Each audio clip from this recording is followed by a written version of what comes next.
Montana Territory, 1868. A time when dreams could turn to dust faster than the blink of an eye. When hope and horror traveled the same trails across the untamed frontier. For the Emerson family, the Montana wilderness represented possibility. A chance to claim land under the Homestead Act and build a life away from the crowded tenements of Boston. 10-year-old Margaret Emerson had spent nearly 4 months watching the landscape transform from verdant eastern forests to sweeping plains, and finally to the jagged peaks of the Bitterroot Mountains. The Hollister wagon train, 28 settlers bound by shared dreams and desperate courage, had welcomed the Emersons despite their last-minute addition to the party. No one could have foreseen the blood and fire that awaited them in the shadow of those majestic mountains. Before we jump back in, tell us where you're tuning in from, and if this story touches you, make sure you're subscribed, because tomorrow I've saved something extra special for you. The morning frost silvered the tall grass surrounding their campsite as Margaret gathered kindling along the perimeter. Dawn had barely broken, the sky transitioning from charcoal to pearl grey, promising another clear autumn day. The wagons stood in their customary circle, a fragile barrier against the wilderness beyond. Most travelers remained asleep, except for old Mr. Hollister himself, who had taken the final watch of the night. Margaret's small hands moved methodically, gathering dry twigs for the breakfast fire. Her mind wandered to the corn husk doll her father had promised to help her make for her younger brother's birthday. Little Thomas would be turning 4 tomorrow, and despite months of difficult travel, their mother had saved a small jar of molasses to mark the occasion. Such simple joys seemed monumental after the hardships they'd endured on the trail. "Should be enough kindling there, Maggie," Mr. Hollister called softly, his weathered face crinkling with warmth. "Your mama will be needing it soon to start the morning meal." Margaret nodded, gathering her bundle. At 10 years old, she took pride in contributing to the daily work of survival. 4 months on the trail had transformed her from a city child into someone who understood the rhythm of frontier life, the constant labor, the rewards of self-reliance, the quiet moments of beauty amid hardship. The first gunshot shattered that. Rhythm like a stone through glass, Margaret instinctively dropped to the ground, the kindling scattering from her arms. More shots followed, then screams, high, terrified wails that sent ice through her small body. Through the tall grass, she could see riders charging into the circle of wagons, at least 15 men with bandanas pulled over their faces firing indiscriminately into the camp. Mr. Hollister's warning shout was cut short by a bullet, the old guide collapsing near the main campfire, his rifle unfired beside him. The Blackwood family scrambled from their wagon, Mr. Blackwood pushing his wife and 2 children toward a small stream behind them. A rider spotted them, wheeled his horse around, and cut them down before they made it 20 yards. Their bodies crumpled in a terrible heap, nightclothes stained crimson in the strengthening dawn light. Margaret pressed herself flat against the earth, one hand covering her mouth to stifle her sobs. She was 40 yards from the nearest wagon, concealed in the high grass that bordered their campsite. The massacre unfolded with horrific clarity. Mrs. Wilson dragged screaming from her wagon, the Parker boys gunned down as they tried to reach their father's rifle, an infant wailing until its cries were suddenly, sickeningly silenced. The raiders moved methodically, killing first, then looting. They took only what was valuable and easily transported: money, jewelry, weapons. They didn't bother with food stores or personal effects. This wasn't desperation, it was calculated predation. "Check the perimeter," a deep voice commanded. "Make sure we got them all." Margaret's heart hammered against her ribs. She inched backward through the grass, moving with painful slowness away from camp. The morning dew soaked through her clothes, the earth's chill seeping into her bones. 20 yards. 40. The sounds of destruction continued behind her. When she judged herself far enough away, Margaret risked rising to a crouch.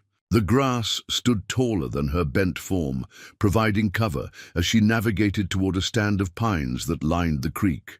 Each step was agony, her small body shaking so violently she feared the trembling might give away her position. A horse whinnied. Uncomfortably close, Margaret froze. "Nothing over here, Webber," a voice called, no more than 15 yards from where she stood, immobilized with terror. "Get back here, then. We're burning the wagons." Margaret remained motionless until the hoofbeats receded, then continued her painstaking retreat toward the trees. By the time she reached the pines, black smoke billowed into the morning sky. The raiders had set fire to the wagons, erasing evidence of their specific crimes, though not the broader atrocity.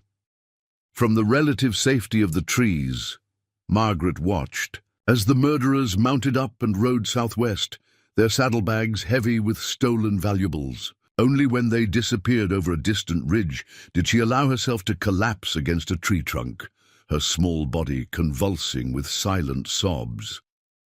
Hours passed before she found the courage to return to what remained of the camp. The wagons still smoldered, reduced to blackened frames and ash. Bodies lay where they had fallen, their vacant eyes staring skyward. Margaret moved among them like a ghost, searching desperately for her family. She found her father first, fallen near their wagon with his hunting knife still clutched in his hands. He had managed to wound at least one attacker, based on the blood trail that led away from his body. Her mother lay nearby, her body curved, protectively around Thomas, her little brother's wooden toy soldier still clutched in his tiny hand. Their stillness told Margaret everything her 10-year-old mind didn't want to accept. In a haze of shock, she gathered what supplies she could. Salvage, a canteen half full of water, her father's hunting knife, a singed blanket, and a small tin of matches from the chuck wagon. She couldn't bring herself to take anything else from the dead. The vastness of her predicament settled over her as she stood amid the devastation. She was alone, a child in hostile territory, at least 70 miles from the nearest settlement. Winter came early to these mountains. If the elements didn't kill her, starvation would, or perhaps the raiders would return to ensure no witnesses remained. Yet beneath the crushing weight of circumstance, something hardened in young Margaret. Emerson. Her father's words from the previous night echoed in her mind. "Remember, Maggie girl, Emerson's don't surrender. We face our troubles and push through." With the meager supplies bundled into the blanket, Margaret studied her surroundings. The Hollister train had been following the Jefferson River northward, planning to connect with a larger trail that would take them west to their land claims. Logic dictated she should continue north toward the outpost at Fort Ellis, but the raiders had ridden southwest. North would be the first place they'd look if they suspected a survivor. Margaret turned her face eastward toward the mountains. Her father had pointed them out days earlier, the Tobacco Root Range, with peaks that caught the morning sun like jagged teeth. Rough country, he'd said, but full of game and hidden valleys. Something about those mountains called to her now. Not just the promise of concealment, but of height. From those peaks, she might see for miles, might spot approaching danger before it found her.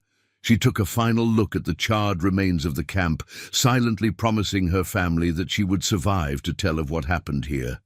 Then, with the sun high overhead, Margaret turned her face eastward and began to walk. The first day passed in a fog of shock and physical strain. Margaret forced herself to move at a steady pace, rationing sips from the canteen, gathering service berries, where she found them growing alongside animal trails. As dusk approached, she sought shelter beneath an outcropping of rock, wrapping herself in the salvaged blanket against the mountain night's chill.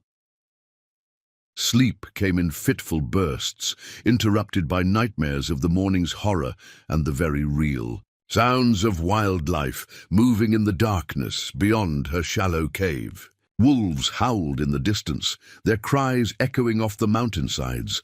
Dawn brought no comfort, only the stark reality of another day of survival.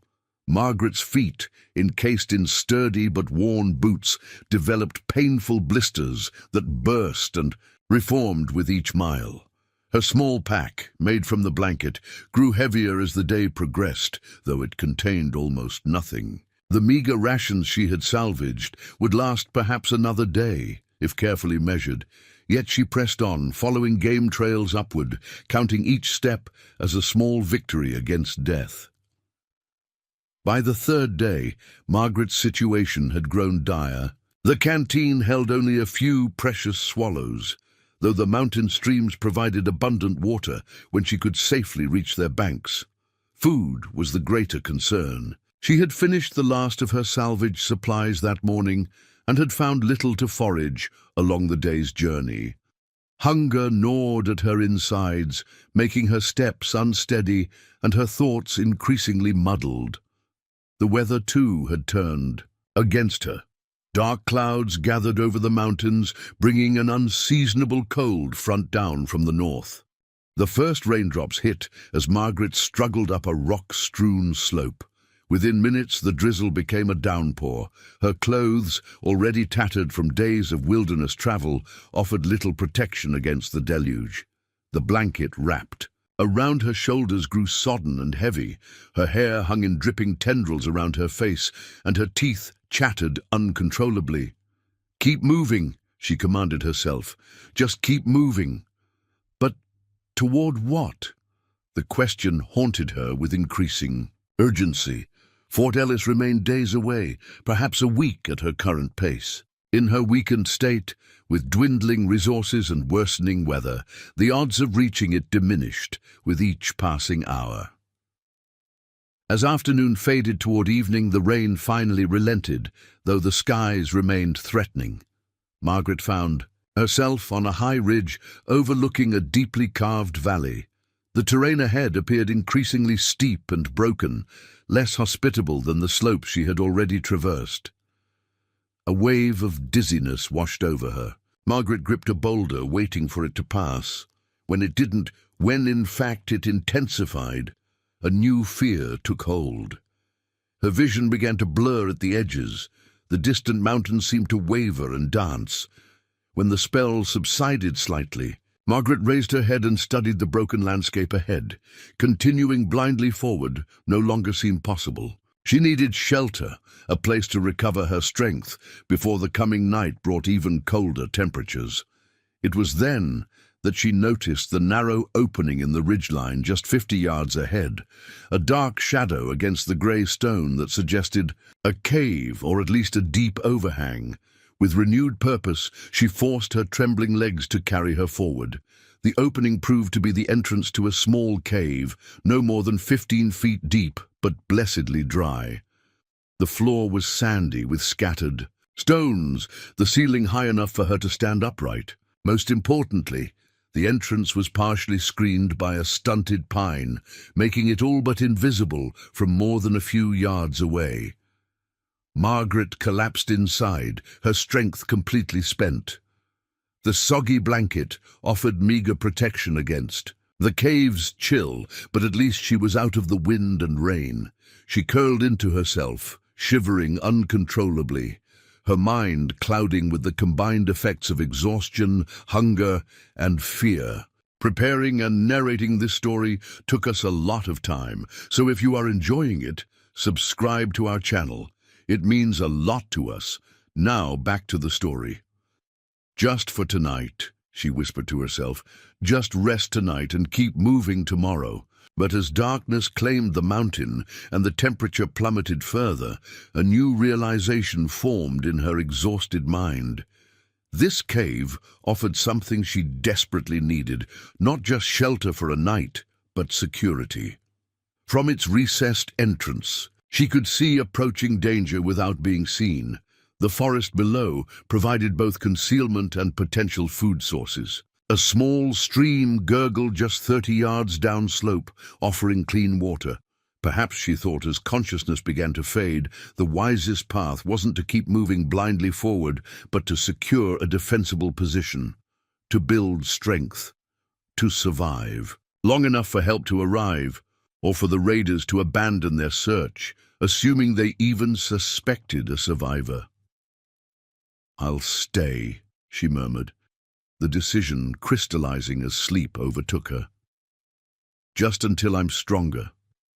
Just until it's safe." She couldn't know, as consciousness fled, that this simple decision, born of desperation and childish logic, would shape the coming months in ways she could never have imagined, that her temporary refuge would become a prison of fear and isolation, that the cave on the mountainside would both preserve her life and slowly erode her humanity, or that after months of solitude, her fate would rest in the hands of a stranger whose own life had been shaped by similar violence, a Cheyenne scout, with reasons of his own to hunt the men who had destroyed everything Margaret Emerson had ever known.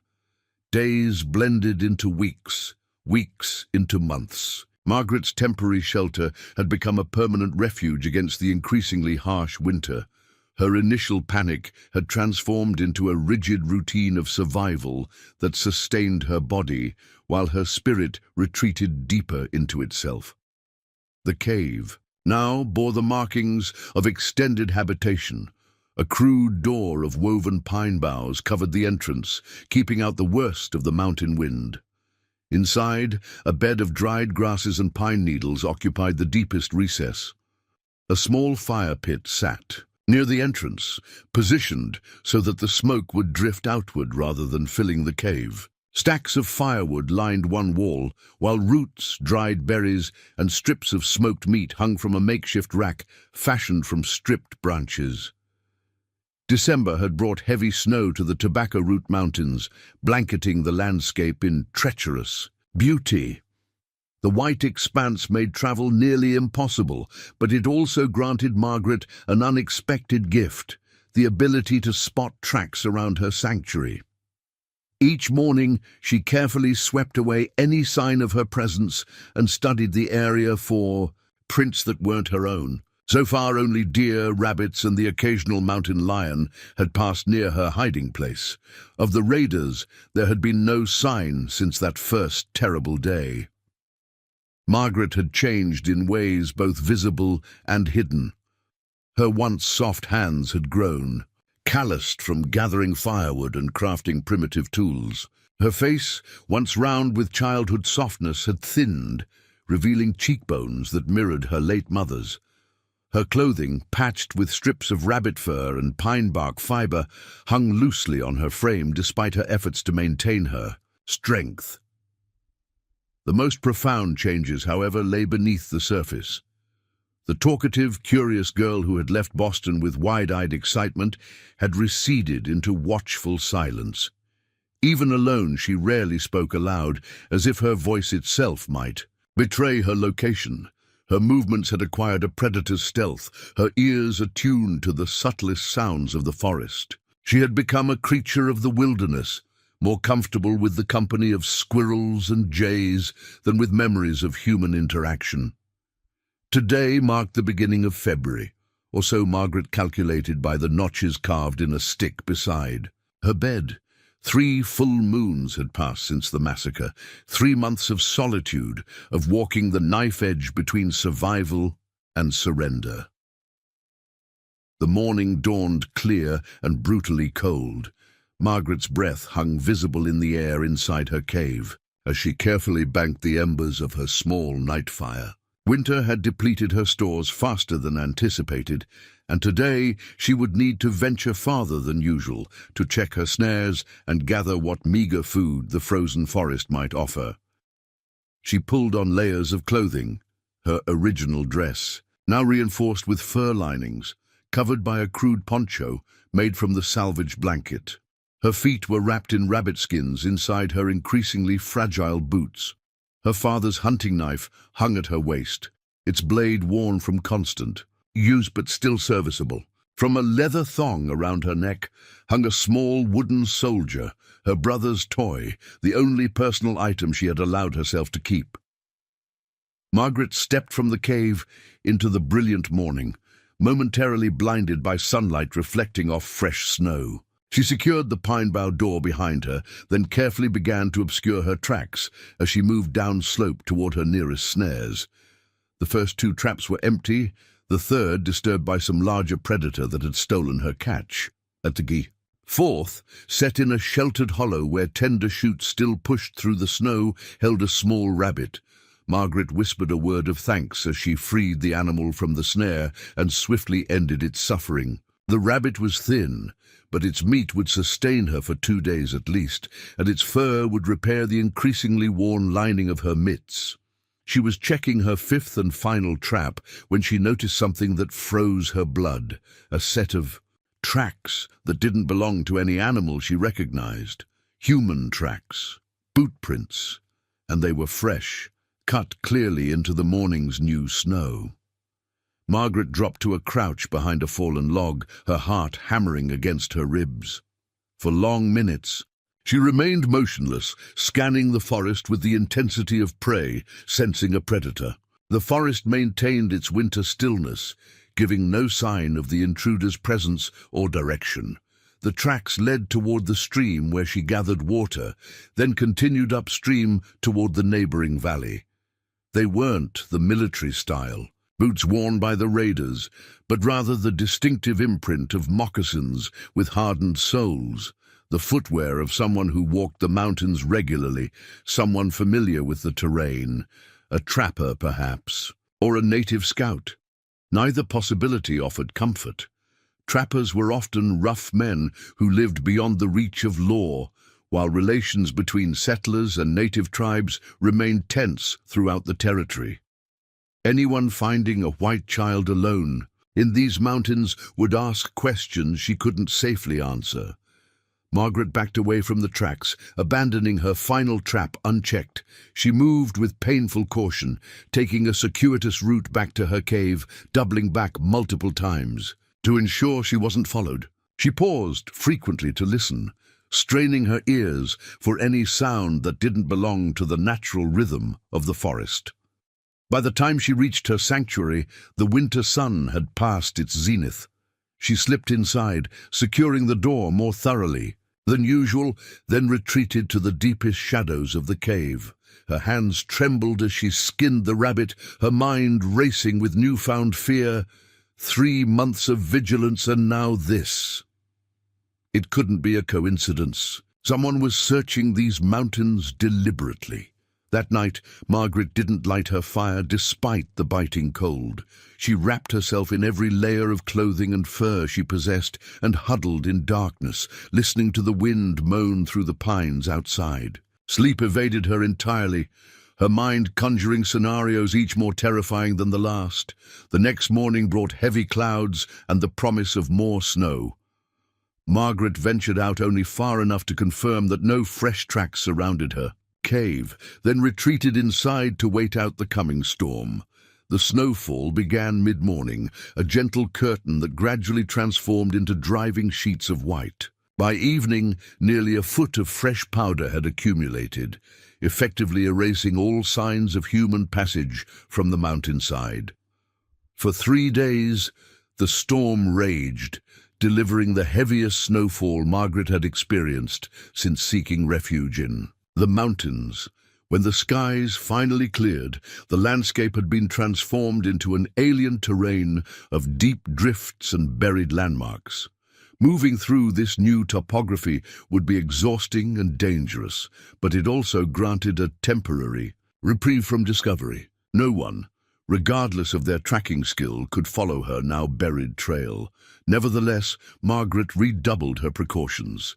She ventured from the cave only when absolutely necessary, abandoned her more distant snares, and gathered water from a small seep inside a rock crevice rather than visiting the stream. She maintained her vigilance, studying the area around her shelter each morning and evening for any sign of intrusion.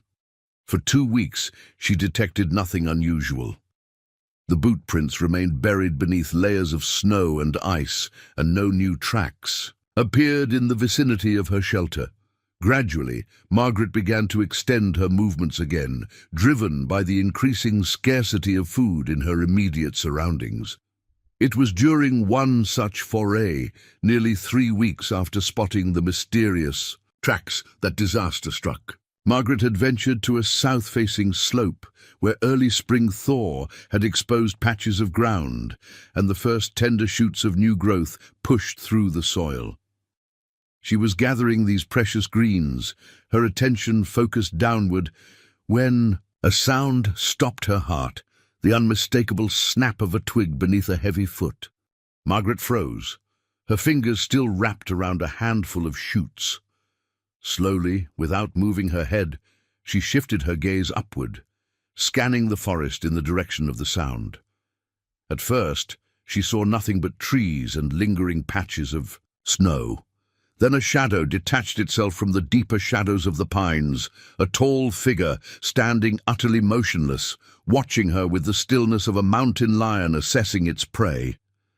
The figure was clearly a man, broad-shouldered and imposing, despite the distance between them. He wore buckskins and a fur-lined jacket, with hair that hung in two long braids, adorned with what appeared to be small beads or feathers. His copper skin and distinctive clothing identified him immediately as one of the native people who had inhabited these mountains long before white settlers arrived. Their eyes met across 50 yards of forest floor. Margaret's instinct screamed at her to run, but experience had taught her the futility of flight. She wouldn't outpace an adult hunter on his home terrain. Instead, she slowly rose to her full height, her father's hunting knife now gripped in her right hand, her eyes never leaving the watcher's face. For a long moment, neither moved. They remained locked in mutual assessment, prey and predator, survivor and discoverer, child and adult. Yet something in the man's posture suggested he was as surprised by the encounter as she was. "I mean no harm, young one," the man called. In accented but clear English, his deep voice carrying easily across the distance between them. "You are far from safety here." Margaret remained silent, her knife held before her in what she knew was a pathetic defense. Her eyes darted briefly to the surrounding forest, calculating possible escape routes. "There are worse dangers in these mountains than me," the man continued, making no move to approach her. "I have tracked your movements for many days. You hide. Well, for a white child, but winter is harsh, and you grow weaker." "Leave me alone," Margaret finally responded, her voice rough from disuse, barely above a whisper. "I don't need help." A trace of something, perhaps amusement, perhaps respect, flickered across the man's stoic features. "Your snares are empty, your clothing thins. Spring comes slowly to high country." He gestured toward the eastern horizon. "Storm approaches, 3 days of snow and wind. Alone, you may not survive it." As if summoned by his words, Margaret noticed the dark bank of clouds building in the distance. Another storm system, perhaps even more severe than the last. Her food stores were critically low, her firewood nearly depleted. She had planned to spend the day gathering both. The stranger seemed to read her thoughts. "I make camp in the valley below. Food, fire, shelter." He paused, then added with surprising gentleness, "No questions asked until you wish to speak to them." "Why would you help me?" Margaret demanded, her voice stronger now, edged with the suspicion that had kept her alive for months. "I have lost a daughter," the man replied simply. "You have lost a father. Perhaps the Great Spirit brings us together for a purpose." The statement struck Margaret with unexpected force. How did he know about her father? Had he somehow visited the massacre site? Or was it simply a logical assumption about a child alone in the wilderness? Before she could respond, a distant sound reached them both, the faint but distinctive crack of a rifle shot echoing across the valley from the western slopes. The man's head turned sharply toward the noise, his body tensing visibly. "Bad men hunt these mountains," he said, his voice lower, more urgent. "Men who wear one face but show another. Men who kill without honor." He looked back at Margaret, his dark eyes intense. Same men who attacked wagons, perhaps. A cold that had nothing to do with the winter air seeped into Margaret's bones. The raiders. They had returned to the territory. "How do you know about that?" she asked, her knife hand trembling slightly. Found burnt wagons months ago, found bodies. His expression revealed a controlled anger. Found tracks of men who dress as Cheyenne, but are not Cheyenne. Margaret's mind raced. If the stranger had found the massacre site, he knew far more about her than she had realized. Yet he had made no attempt to capture or harm her during the weeks he had apparently been tracking her movements. "Who are you?" she finally asked. "I am called Running Wolf," he answered.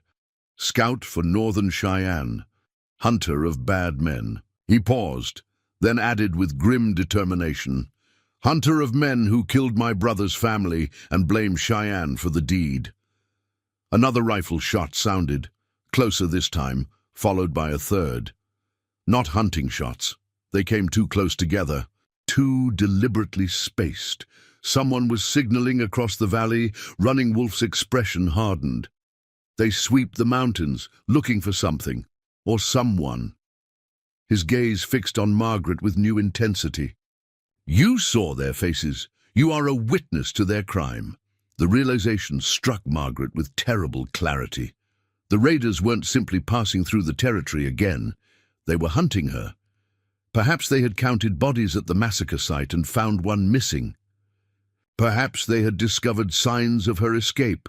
Whatever the reason, they were methodically searching the mountains, and the approaching storm would soon force her from the relative safety of her cave as food and firewood ran out. Running Wolf seemed to read the shifting calculations on her face. "Choose quickly, young one," he said. "Storm comes, hunters come. I offer protection but cannot wait long." Margaret's world narrowed to this impossible choice. Trust this stranger from a people she had been taught to fear, or face both the killers and the storm alone.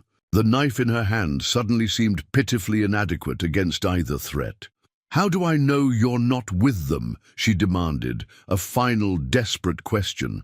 Running Wolf's expression shifted subtly, revealing a depth of pain that resonated with her own. "Men who killed your family killed mine also," he said simply. "Used blue soldier uniforms when they attacked our hunting camp. Wore feathers and paint when they attacked white wagons. Create war between peoples who might otherwise live in peace." He slowly extended his open hand, palm upward, a universal gesture of offering. "I hunt for justice, not children. Come or stay, your choice. But choose now." A fourth rifle shot cracked through the forest, close enough to send birds scattering from nearby trees. The decision crystallized in Margaret's mind with sudden clarity.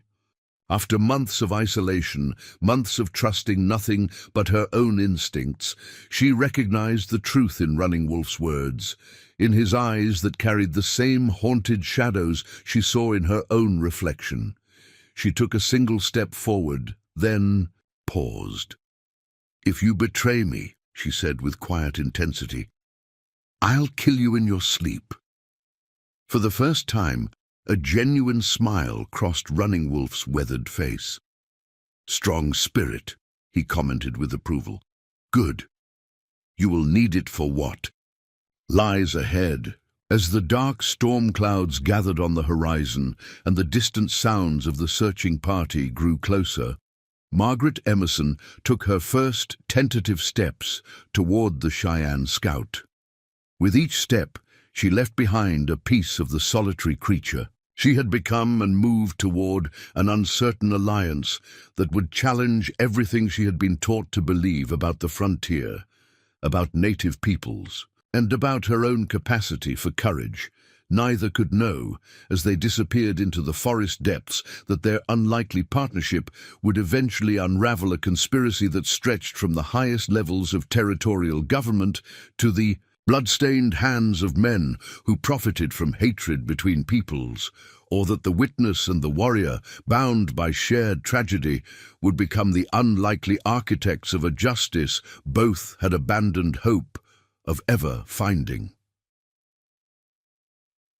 The journey to Running Wolf's camp tested Margaret's endurance beyond anything she had faced during her months of solitary survival.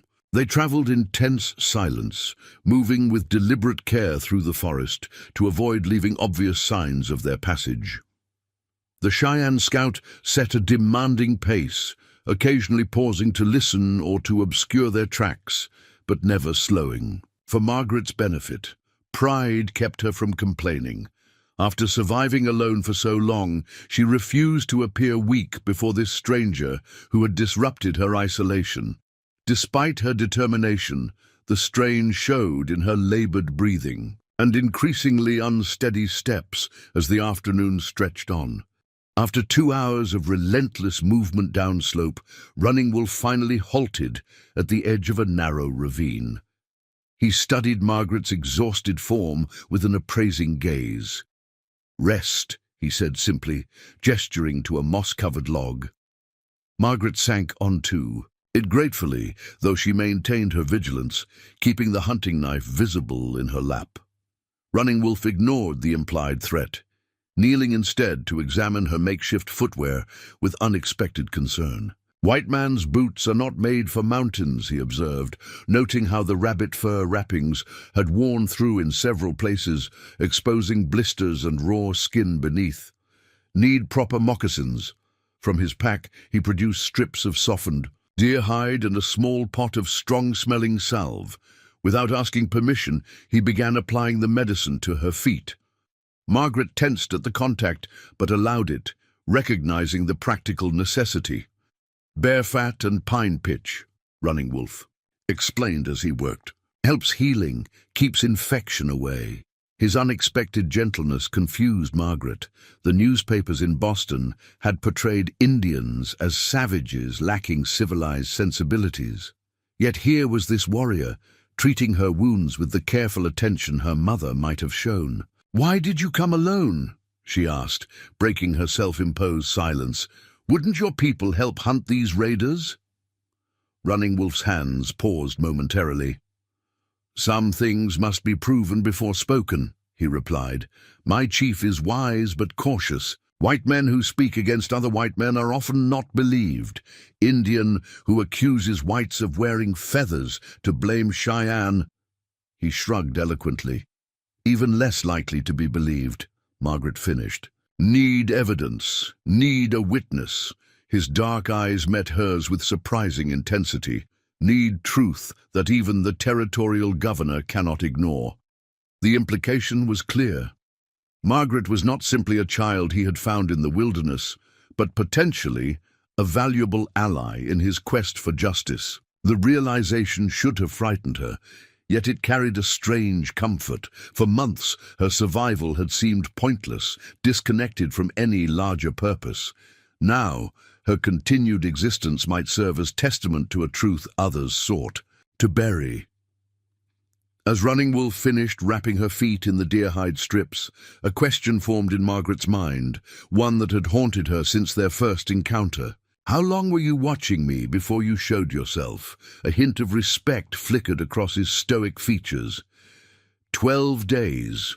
Found your cave shelter during the last big snow. Tracked your movements. Studied your patterns."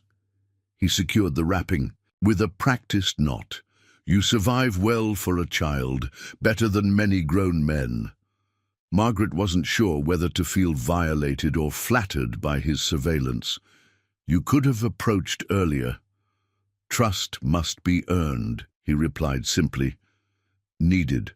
To know if you run to raiders or from them." He rose to his feet, gathering his pack. "Rest done, we move now." They continued downward through increasingly dense forest, the mountain air warming slightly as they descended into a sheltered valley. Margaret noticed how Running Wolf moved, not with the crashing directness of white hunters she had observed, but with a fluid efficiency that seemed almost part of the forest itself. He taught without words, his movements demonstrating the proper way to place feet, to use terrain for concealment, to listen to the forest's warnings. Despite her exhaustion and lingering suspicion, Margaret found herself absorbing these lessons, admiring the skill with which he navigated the wilderness. When he suddenly raised his hand in a signal to stop, she froze instantly, her senses alert for danger. Running Wolf pointed to a nearby thicket where a young deer browsed, unaware of their presence. In a single, fluid motion, he nocked an arrow to his bow and drew it back. The arrow flew true, taking the deer through the heart. It collapsed without a sound, its death as efficient and merciful as possible. "Food," Running Wolf stated, moving toward the fallen animal. "And warmer clothing for you." He approached the deer with reverence, kneeling beside it to whisper words in his native tongue before beginning the butchering process. Margaret watched, transfixed by the ritual that transformed the act of killing from mere necessity into something. Approaching ceremony. "What did you say to it?" she asked. "Thanked its spirit for giving life so we might live," he replied, his knife moving with practiced precision. "Asked forgiveness for taking what was not freely offered." He glanced up at her. "Your people do not thank the animals they kill?" The question carried no judgment, merely curiosity, yet Margaret felt a strange discomfort. "My father always said a prayer before we ate," she offered, thanking God for providing. Running Wolf nodded. Different words, same meaning. He worked in silence for several minutes before adding, "All people must eat. All people must kill to live. How we honor what dies for us shows what kind of people we are." The simple philosophy resonated with Margaret in ways she hadn't expected. For months, she had killed rabbits and squirrels to survive, feeling nothing beyond grim necessity. The idea that those deaths deserved acknowledgement, even reverence, offered a strange comfort. By the time Running Wolf had dressed the deer, salvaging every usable part, the afternoon light had begun to fade. He packed the meat efficiently, then gestured for Margaret to continue following. "Camp close now," he assured her. Before dark, their destination proved to be a natural hollow in the mountainside, invisible until they were almost upon it. Narrow opening between rock faces led to a sheltered basin barely 30 feet across. A small lean-to of branches and hides stood against the far wall, with a fire pit positioned where smoke would disperse through a natural chimney in the rock. "Winter camp," Running Wolf explained. "Hidden from unfriendly eyes." The hollow offered perfect concealment while providing protection from the elements, similar to Margaret's cave, but clearly chosen with a warrior's eye for defensibility.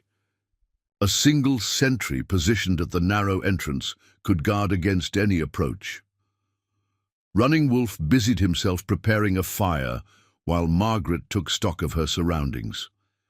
The camp showed signs of extended habitation, a stack of dried firewood, a crude drying rack for meat, even animal hides stretched for tanning. Yet it held no personal items, no decorative touches that might reveal something of its occupant's character.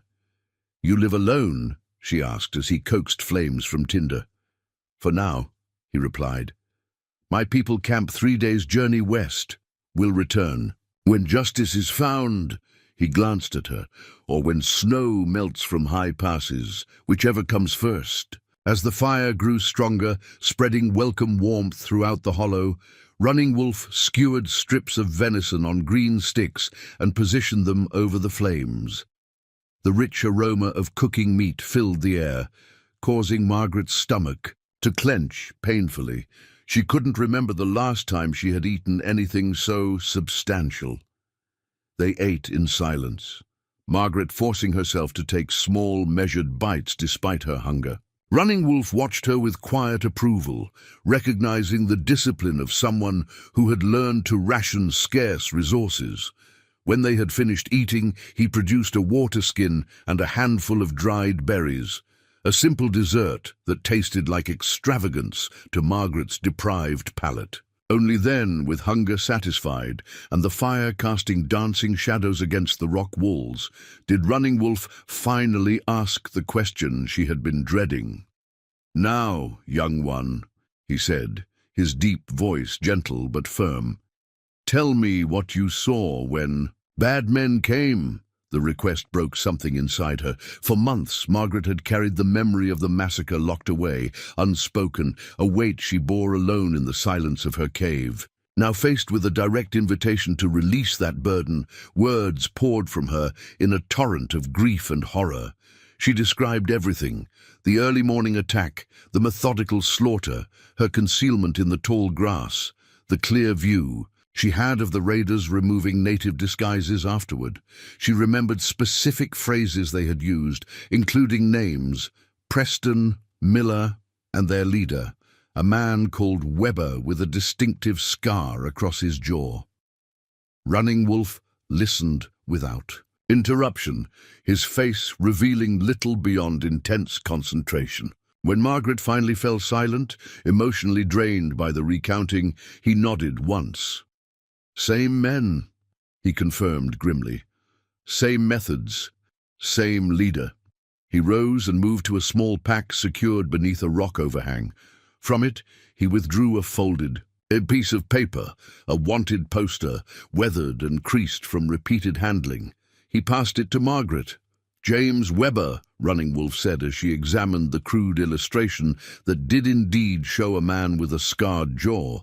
"Former Army scout, now leads men who attack both white settlements and Indian hunting parties, takes gold, furs, horses, leaves bodies and blame." The poster offered a substantial reward for Weber's capture, dead or alive, but had been issued nearly 2 years earlier. The territorial authorities clearly hadn't succeeded in apprehending him. "He killed your family?" Margaret asked. Running Wolf's expression darkened. "My brother's family, 5 moons ago. Hunting camp near Medicine Bow Mountains." His hands tightened into fists. Men dressed as blue-coat soldiers shot children first so they would not escape, took horses, weapons, winter furs. His control slipped momentarily, revealing the raw grief beneath. "Found my brother last, still alive. Told me the truth before joining my ancestors. Said attackers spoke to each other as white men do, not as soldiers. One called another by name, Weber." Margaret absorbed this information, connecting it with her own experience. "They want whites and natives to blame each other," she said slowly, voicing the realization, "while they profit from both." "Smart girl," Running Wolf acknowledged. "Easier to steal, to kill, when people look in wrong direction." He stared into the fire, his voice dropping lower. "Territorial governor sends soldiers to punish Cheyenne for attacks we did not make. White settlers fear and hate us for violence done by men like Weber wearing false feathers." The political implications were beyond Margaret's full comprehension, but she understood enough. The murders she had witnessed were part of something larger, a deliberate strategy to incite conflict between settlers and native tribes. "Will anyone believe us?" she asked quietly. "A Cheyenne warrior and a child?" Running Wolf's gaze returned to her, assessing. "Truth has power," he said simply, "but needs evidence, needs witness who can speak to both worlds." He studied her with new intensity. "You walk between worlds now, Margaret Emerson. Not fully. Of white settlements anymore. Not of Cheyenne people, something new." The use of her full name startled her. She hadn't introduced herself. Reading her surprise, Running Wolf explained, "Found a small book in your father's pocket when I buried your family. Had names written inside. Thomas, Helen, Samuel, and Margaret Emerson." His expression softened slightly. "Kept book safe. Will return to you when the time is right."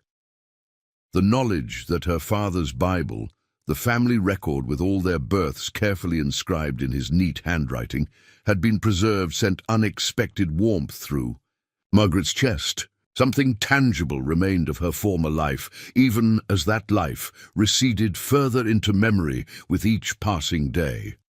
"Weber's men are still hunting," she said, returning to more immediate concerns. "They were getting closer to my cave." "Running." Wolf nodded. "They search methodically, ridge by ridge, valley by valley." He added more wood to the fire, sending sparks spiraling upward. "Storm will slow them for 3 days, maybe 4. After that, must be ready." "Ready for what?" To hunt. The hunters, he said simply, to gather evidence that cannot be denied, to find justice for both our families. Margaret stared at him in disbelief. I'm just a child. What can I do against armed men? Not all strength is in the arm that holds a weapon, Running Wolf replied. Sometimes the strongest power is in the eyes that soar, the memory that holds, the voice that speaks truth when others listen. He leaned forward, his gaze intense. You survived alone in the mountains for 3 moons, found food, shelter, warmth when grown men would have died. Such strength is rare, even among my people. His assessment, delivered without flattery or condescension, penetrated the defensive walls Margaret had built around herself. For months, she had defined herself solely by what she had lost. Now, this warrior from a people she had been taught to fear was defining her by what she had achieved, by the strength she had demonstrated rather than the weakness she felt. I'm afraid, she admitted, the confession barely audible above the crackling fire. Good, Running Wolf replied, surprising her. Fear keeps warriors alive when courage alone would lead to death. He removed a stone pendant from around his neck and held it out to her. My father gave this to me when I first rode to war, said it would protect me if my heart remained true. The pendant was simple, a flat riverstone polished to a gentle sheen, with markings etched into its surface that Margaret couldn't decipher. Yet the offering clearly carried profound significance. I can't take this, she protested. Not giving, Running Wolf clarified, lending until our hunt is done. He placed the cord around her neck, the stone settling against her chest with surprising warmth. Medicine stone holds the power of truth, makes lies fall away, shows a clear path when many trails cross. Margaret touched the pendant hesitantly, uncertain whether to believe in such things, yet unwilling to dismiss the sincerity behind the gesture. Thank you, she said simply. Running Wolf nodded once, satisfied, then rose to check the security of their shelter before settling back beside the fire. Sleep now, he instructed. Tomorrow, begin teaching you Cheyenne ways of moving, of seeing, of hunting, not to make you Cheyenne. Too late for that. A glimmer of amusement touched his eyes. But to help you survive what comes. As Margaret curled beside the fire, wrapped in a rabbit fur blanket Running Wolf had provided, she realized something had shifted during their conversation. The man she had feared just hours earlier had become, if not yet a friend, then at least an ally with whom she shared a common purpose. The isolation that had defined her existence for months had been broken, replaced by a tentative partnership born of shared loss and mutual need. She fingered the stone pendant as sleep approached, wondering what her father would think of her unlikely alliance with a Cheyenne warrior. Samuel Emerson had always been more open-minded than most settlers, cautioning his children against believing every frontier tale about savage Indians. He had taught them to judge individuals by their actions, not by the fears and prejudices of others. By that measure, Running Wolf had proven himself worthy of at least provisional trust. Whether that trust would be enough to sustain them through the dangerous days ahead remained to be seen. As consciousness faded, Margaret's last thought was a startling realization.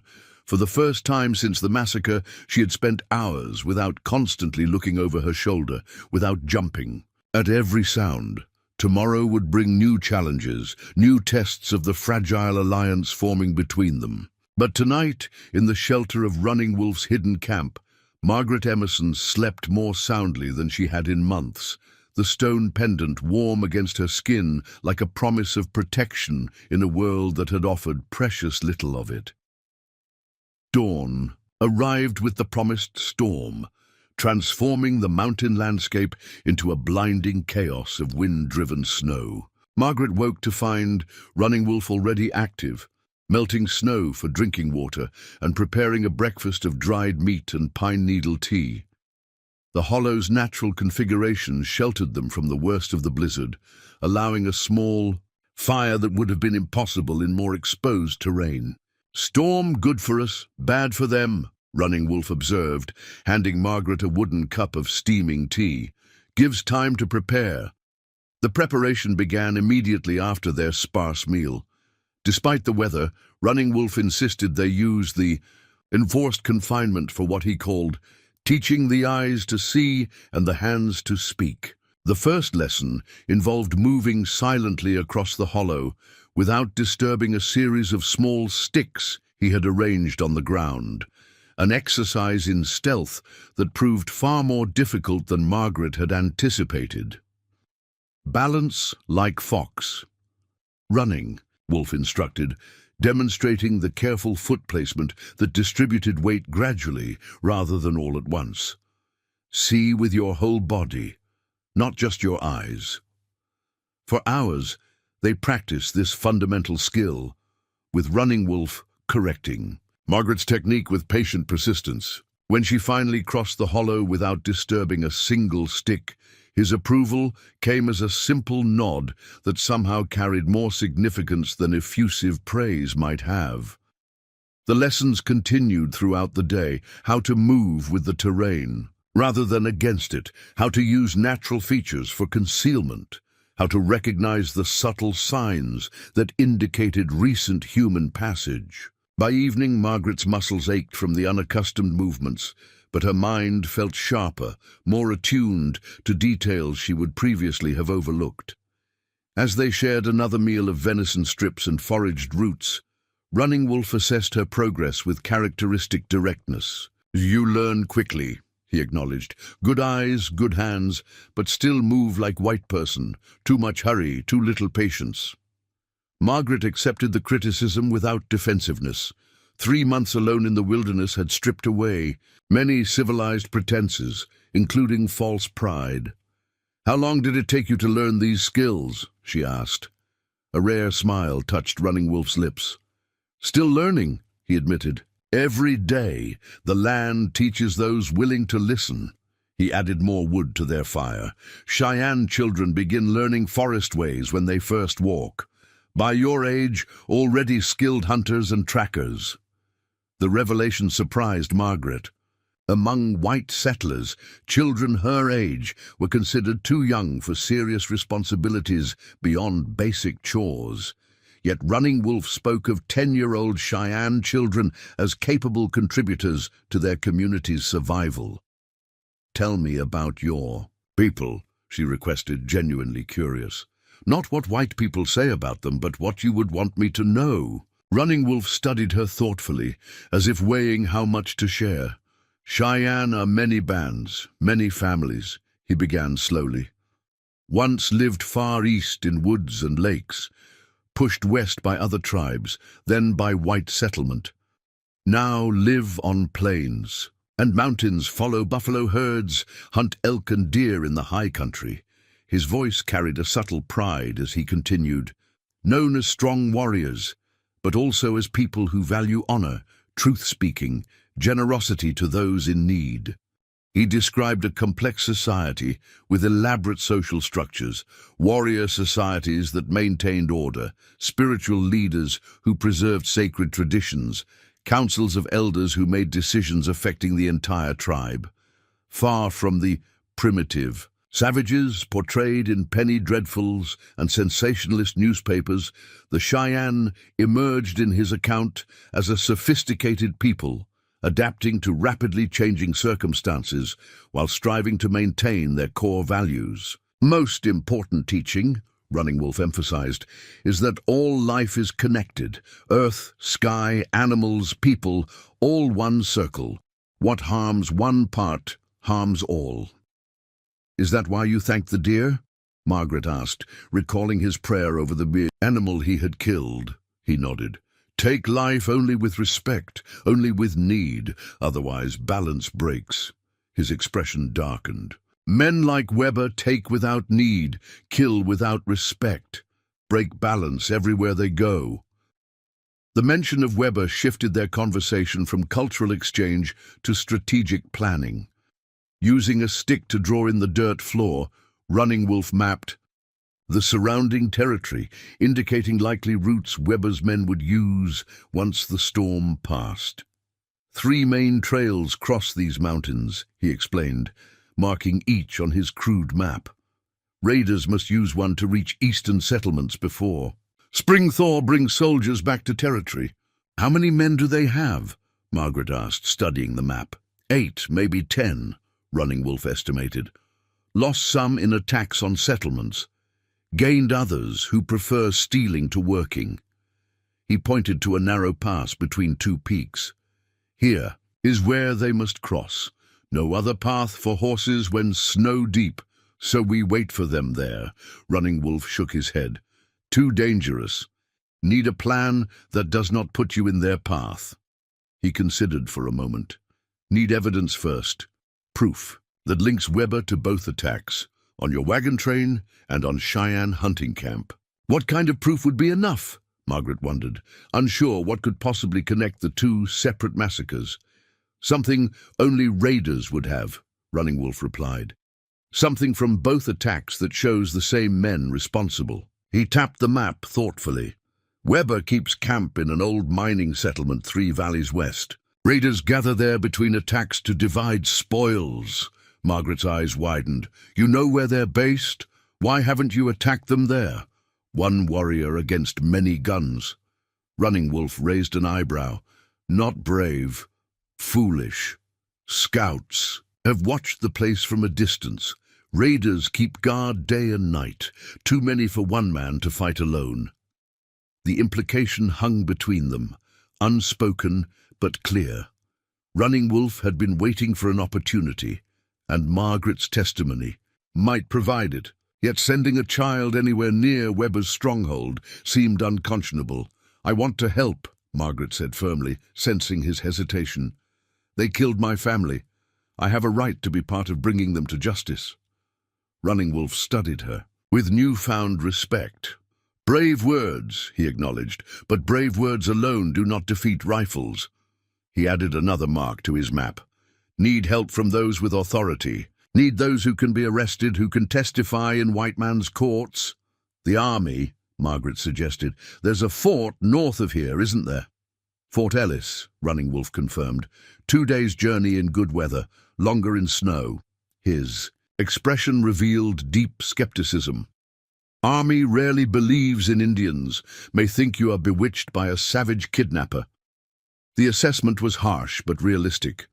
Relations between native tribes and military authorities remained fraught with misunderstanding and prejudice. Even with Margaret's testimony, convincing the army to act against white men based on a Cheyenne warrior's accusations would be difficult at best.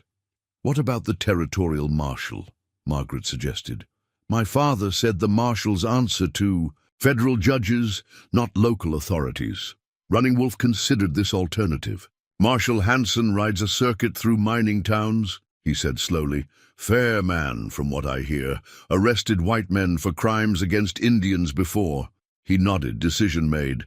After the storm passes, we find a way to reach Hansen before he leaves the territory. The plan took shape gradually over the next 2 days as the blizzard continued its assault on the mountains. Between training sessions that grew increasingly demanding, they developed a strategy that balanced safety with their need for justice. Rather than confronting Weber's men directly, they would gather evidence of the raiders' crimes, then seek out Marshal Hansen, who was reportedly investigating a series of robberies in Helena. On the 3rd day, the storm finally abated, leaving the landscape transformed under several feet of fresh snow. Running Wolf emerged from their shelter shortly after dawn, surveying the pristine white expanse with a tracker's eye. No movement yet, he reported upon returning. Snow is too deep. For horses, raiders will wait at least 1 day for paths to clear enough to travel. He began gathering supplies into a pack. Good time to move toward their camp, watch from a distance. Margaret had been dreading this moment, the transition from relative safety to deliberate proximity to danger. Yet the alternative remaining, hidden while Weber's men continued their campaign of violence, was unacceptable. She had not survived the massacre and months of solitary struggle merely to hide while others determined her fate. "I'm ready," she said with more confidence than she felt, gathering the few possessions she had accumulated during her stay with Running Wolf. A small hunting knife he had given her, a pair of properly made moccasins that replaced her improvised footwear, and a rabbit fur-lined jacket that offered significantly more protection than her tattered dress. Running Wolf assessed her critically, then reached into his pack and withdrew a small leather pouch. From it he produced dark ochre, charcoal, and bear grease. With practiced hands, he began applying these to Margaret's face in patterns that disrupted her naturally pale complexion. "War paint?" she asked hesitantly.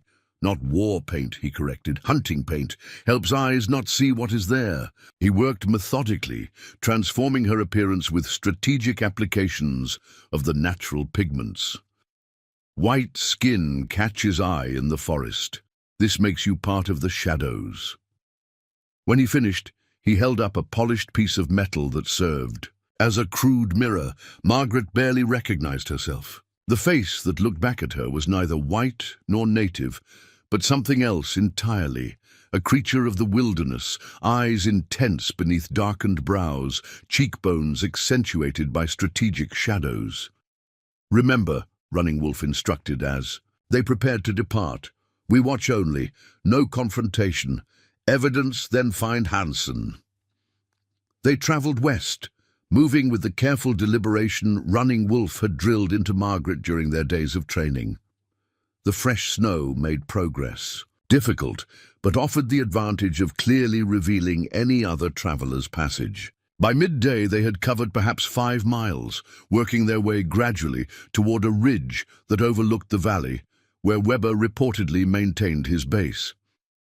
As they paused to rest in a sheltered grove of pines, a distant sound reached them, the distinctive crack of an axe against wood echoing across the valley. Raiders clearing fallen trees from trail, Running Wolf surmised, his expression sharpening. Preparing to move soon, they altered their course slightly, approaching the sound with extreme caution. 2 hours of careful stalking brought them to a vantage point above a narrow mountain trail where 3 men worked to clear a massive pine that had fallen across the path. From their elevated position, partially concealed behind a rock outcropping, Margaret and Running Wolf observed the activity below. "Weber's men?" Margaret whispered. Running Wolf nodded grimly. "Seaman with red beard," he indicated the largest of the 3. "At the Cheyenne Massacre, called Miller by others." Margaret studied the man, committing his features to memory. "He wasn't at our wagon train," she said. "At least I don't remember him." "Different groups, same leader," Running Wolf explained. "Weber sends some men north, some south, covers more territory." They watched as the men continued their labor, their conversation occasionally carrying up to the hidden observers. Much of it was mundane complaints about the weather and the work, but one exchange captured their attention completely. "Weber wants us ready to move by morning," the red-bearded man called Miller announced. "Says the army's pulling out of Fort Ellis for the season. Once they're gone, we'll hit the Jenkins settlement south of Bozeman." "Another Indian attack?" one of the other men asked with a coarse laugh. Miller spat into the snow. "Nah, this one's different. Weber's got a deal with some territorial officials. We make it look like angry settlers retaliating for the wagon train massacre. Officials get what they want, more reason to push the Cheyenne onto reservations. We get what we want, nobody looking too hard at who's really behind it." The casual confirmation of their suspicions sent a chill through Margaret that had nothing to do with the winter air. This wasn't merely opportunistic banditry, but a coordinated strategy involving corrupt officials. The implications stretched far beyond the immediate threat to either settlers or Cheyenne. Running Wolf's expression had hardened into a mask of controlled fury. His hand tightened on his knife, and for a moment Margaret feared he might abandon their plan of observation for immediate vengeance. She touched his arm gently, reminding him of their larger purpose. After a tense moment, he nodded, acknowledging the wisdom of restraint. They remained in their hidden position until the men finished clearing the path and departed toward what must be their main camp. Only then did Running Wolf and Margaret retreat to a more secure location to discuss what they had learned. "Bigger than we thought," Running Wolf said grimly as they settled in a sheltered hollow nearly a mile from the trail. "Not just raiders, government men are involved too." Margaret struggled to process the implications. Why would territorial officials work with men like Weber? "Land," Running Wolf replied simply. "Always about land. Cheyenne hunting grounds rich with gold, good for cattle. Treaties protect some areas, but if Cheyenne is blamed for attacks on settlers, the army would force them onto reservations," Margaret finished, understanding dawning. "And the land would be open for mining and ranching." Running Wolf nodded.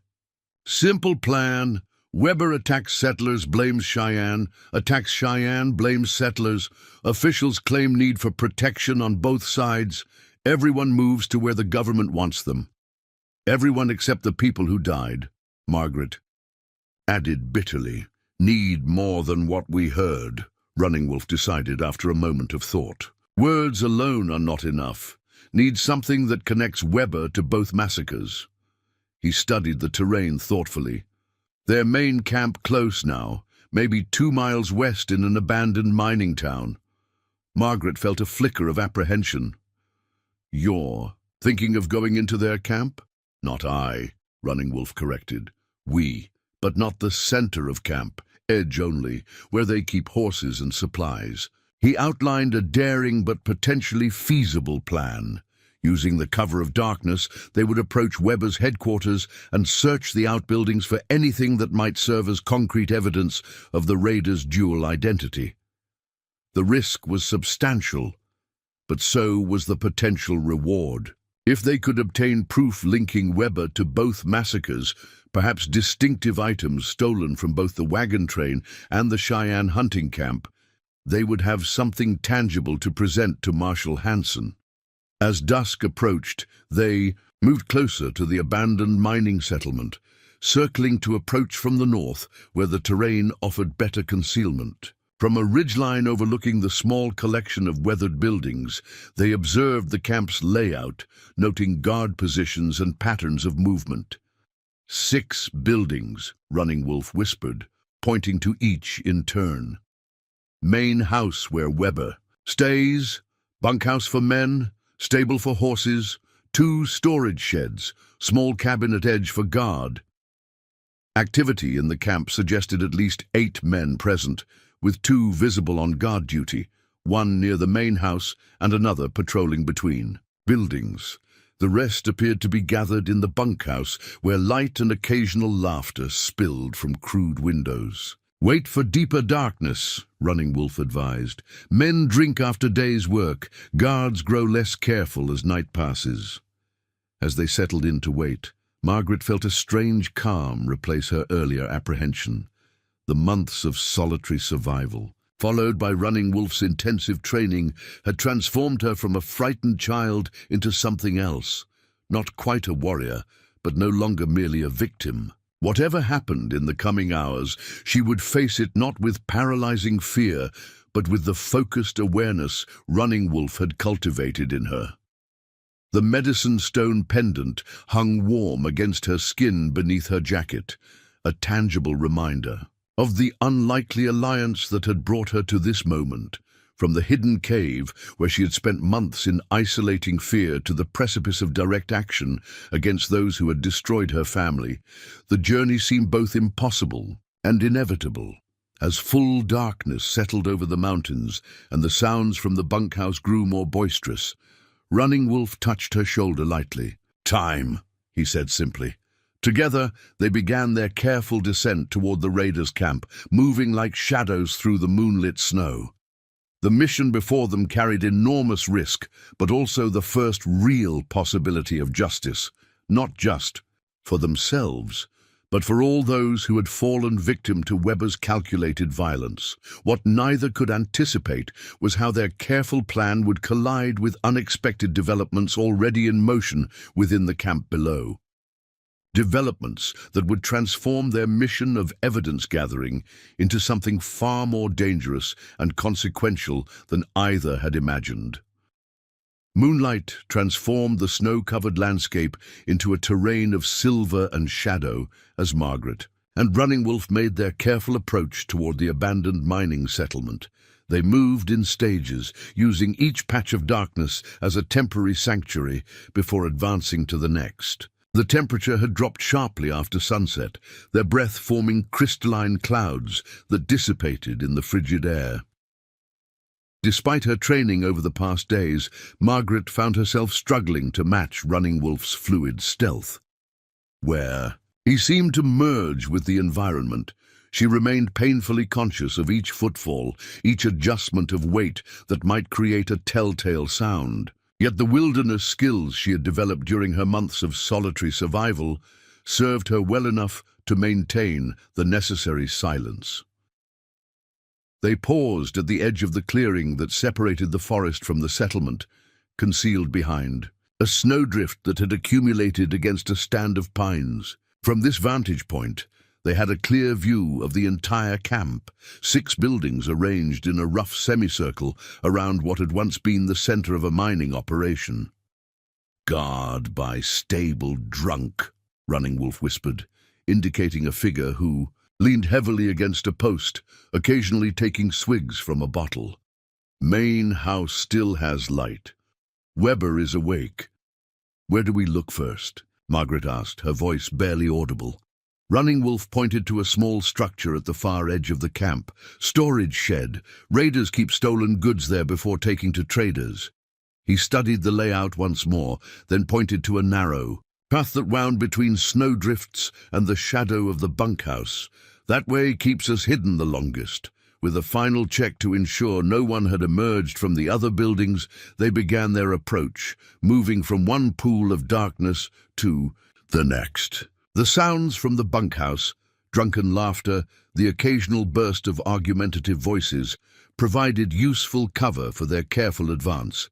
They had nearly reached the storage shed when the bunkhouse door suddenly banged open, spilling yellow lamplight across the snow. Margaret and Running Wolf froze instantly, pressing themselves against the wall of a nearby building as 2 men emerged, weaving slightly from the effects of alcohol. "Weber wants the prisoner ready to move by morning," one man slurred to the other. "Says we need to get the engine to the Jenkins settlement before the marshal starts poking around Helena." "Waste of time keeping him alive this long," the second man complained. "Should have just killed him with the others at the hunting camp." Margaret felt Running Wolf tense beside her, his body going rigid at the mention of a captured Cheyenne. The men continued past their hiding place, heading toward what appeared to be a root cellar partially built into a hillside, a structure they hadn't noticed during their earlier surveillance. Once the men disappeared inside, Running Wolf turned to Margaret, his expression transformed by unexpected hope and renewed urgency. "My cousin," he whispered, "Yellow Hawk, thought killed with others, must be a prisoner." Their mission had suddenly become more complex. No longer simply gathering evidence, they now faced the moral imperative of rescuing a captive who might be the only other survivor of the Cheyenne massacre. Yet attempting a rescue would dramatically increase the danger they faced. "The storage shed is still our best option," Margaret reasoned, thinking quickly. "If we find evidence first, we'll have a better chance of freeing your cousin and getting away safely." Running Wolf visibly struggled with the impulse to rush immediately to his kinsman's aid, but ultimately nodded in agreement. "Wisdom before action," he acknowledged grimly. "Evidence first, then rescue." They continued toward the storage shed, reaching it without further incident. The crude wooden door was secured with a simple metal latch rather than a lock. The raiders, apparently confident in their isolation and the deterrent effect of armed guards. Running Wolf lifted the latch carefully, easing the door open just enough for them to slip inside. The interior was dark and cluttered.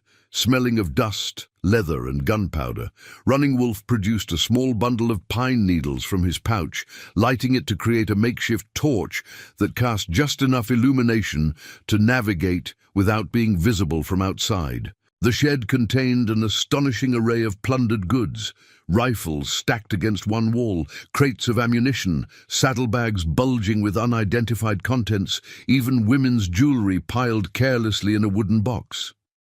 "Look for things from your wagon train," Running Wolf directed, as they began carefully searching through the stolen items. "Something you recognize." Margaret moved methodically among the plunder, examining each item for any connection to the Emerson family or the other settlers of the Hollister wagon train. Much of it meant nothing to her, anonymous valuables that could have come from any homestead or settlement. Then, half buried beneath a stack of furs, she spotted something that stopped her heart: a silver pocket watch with distinctive engravings that had belonged to Mr. Hollister, the wagon train's leader. "This was his," she whispered, holding it up. "He showed it to me the night before the attack, said it had been in his family for 3 generations. Running Wolf nodded approvingly, tucking the watch into his pouch. "Good evidence. Shows raiders at Wagon Massacre." He continued searching, eventually uncovering a beaded medicine bag whose craftsmanship he immediately recognized. "This belonged to Singing Bird, my brother's wife, made by her own hands for healing ceremonies." The discovery of items from both massacres provided the concrete connection they had been seeking, proof that the same men were responsible for attacks on both settlers and Cheyenne. It wasn't merely circumstantial evidence, but physical objects that could be identified by survivors and witnesses from both communities. As they prepared to leave the storage shed, Margaret noticed a leather-bound ledger partially concealed beneath. A saddle. Curious, she extracted it carefully and opened its pages in the dim light of the pine torch. "Running Wolf," she whispered urgently, "look at this." The book contained detailed records of the raiders' activities, dates, locations, types of attacks, valuables taken, and most importantly, names of officials who had received portions of the stolen goods. Governor's aides, Indian agents, even a federal marshal's deputy, all were implicated in the conspiracy. "This proves everything," Margaret breathed, stunned by the scope of the corruption revealed. Not just the attacks, but who was behind them. Running Wolf's expression hardened as he scanned the damning evidence. "More important than what we hoped to find," he agreed. "Shows all corrupt men, not just raiders." He carefully secured the ledger in his pouch alongside the other evidence. Now free Yellowhawk. They exited the storage shed as cautiously as they had entered, ensuring the latch was exactly as they'd found it. The night had grown colder, the sounds from the bunkhouse diminishing as more of the raiders succumbed to drunken sleep. Only the main house still showed lights, and the guard by the stable had slumped to a sitting position, his chin resting on his chest. Moving with renewed purpose, they approached the root cellar where Yellowhawk was apparently being held. Unlike the storage shed, this structure featured a heavy padlock securing the doors, a clear indication of its importance to the raiders. Running Wolf examined it with a tracker's careful attention. "2 guards inside," he whispered, indicating faint shadows visible through cracks in the wooden doors. "Must draw them out." They retreated to discuss strategy, eventually developing a plan that balanced the urgency of rescue with the crucial importance of preserving the evidence they had acquired. Margaret would create a distraction near the bunkhouse, noisy enough to draw attention, but not so alarming as to rouse the entire camp. While the guards investigated, Running Wolf would overpower them and free his cousin. "If anything goes wrong," Running Wolf instructed, pressing the pouch containing the evidence into Margaret's hands, "you run. Get to Marshal Hanson with this. Promise." Margaret hesitated, reluctant to leave him behind, but ultimately nodded. The evidence they had gathered was too important to risk losing. It represented justice, not just for their families, but for all victims of Weber's schemes. With the plan established, they separated. Margaret circled toward the bunkhouse while Running Wolf positioned himself near the root cellar, bow ready, waiting for her signal. When she reached a woodpile stacked against the bunkhouse wall, Margaret took a deep breath, steeling herself for what came next. With deliberate force, she toppled several logs from the pile, creating a thunderous clatter in the quiet night. Then she quickly retreated to the shadows, circling back toward the agreed-upon position where she could observe the results of her diversion. The effect was immediate. The bunkhouse door flew open, and several men emerged, cursing and fumbling for weapons. More significantly, the root cellar doors opened, and two guards stepped out, rifles ready, looking toward the commotion. Running Wolf moved with the speed and precision of a striking hawk. Before the guards could comprehend what was happening, one fell to a precisely placed arrow, while Running Wolf closed the distance to the second man with astonishing quickness, his hunting knife finding its mark before a warning could be raised. Margaret watched with a mixture of awe and horror. The violence was efficient, necessary, yet it marked a profound difference between them. Running Wolf had been shaped by a lifetime of warfare and survival, while she remained a child thrust into circumstances that demanded adult brutality. No time for such reflections. Running Wolf was already disappearing into the root cellar. Margaret maintained her position, watching anxiously as the men from the bunkhouse investigated the fallen woodpile, apparently attributing the disturbance to nothing more than poor stacking and the effects of melting snow.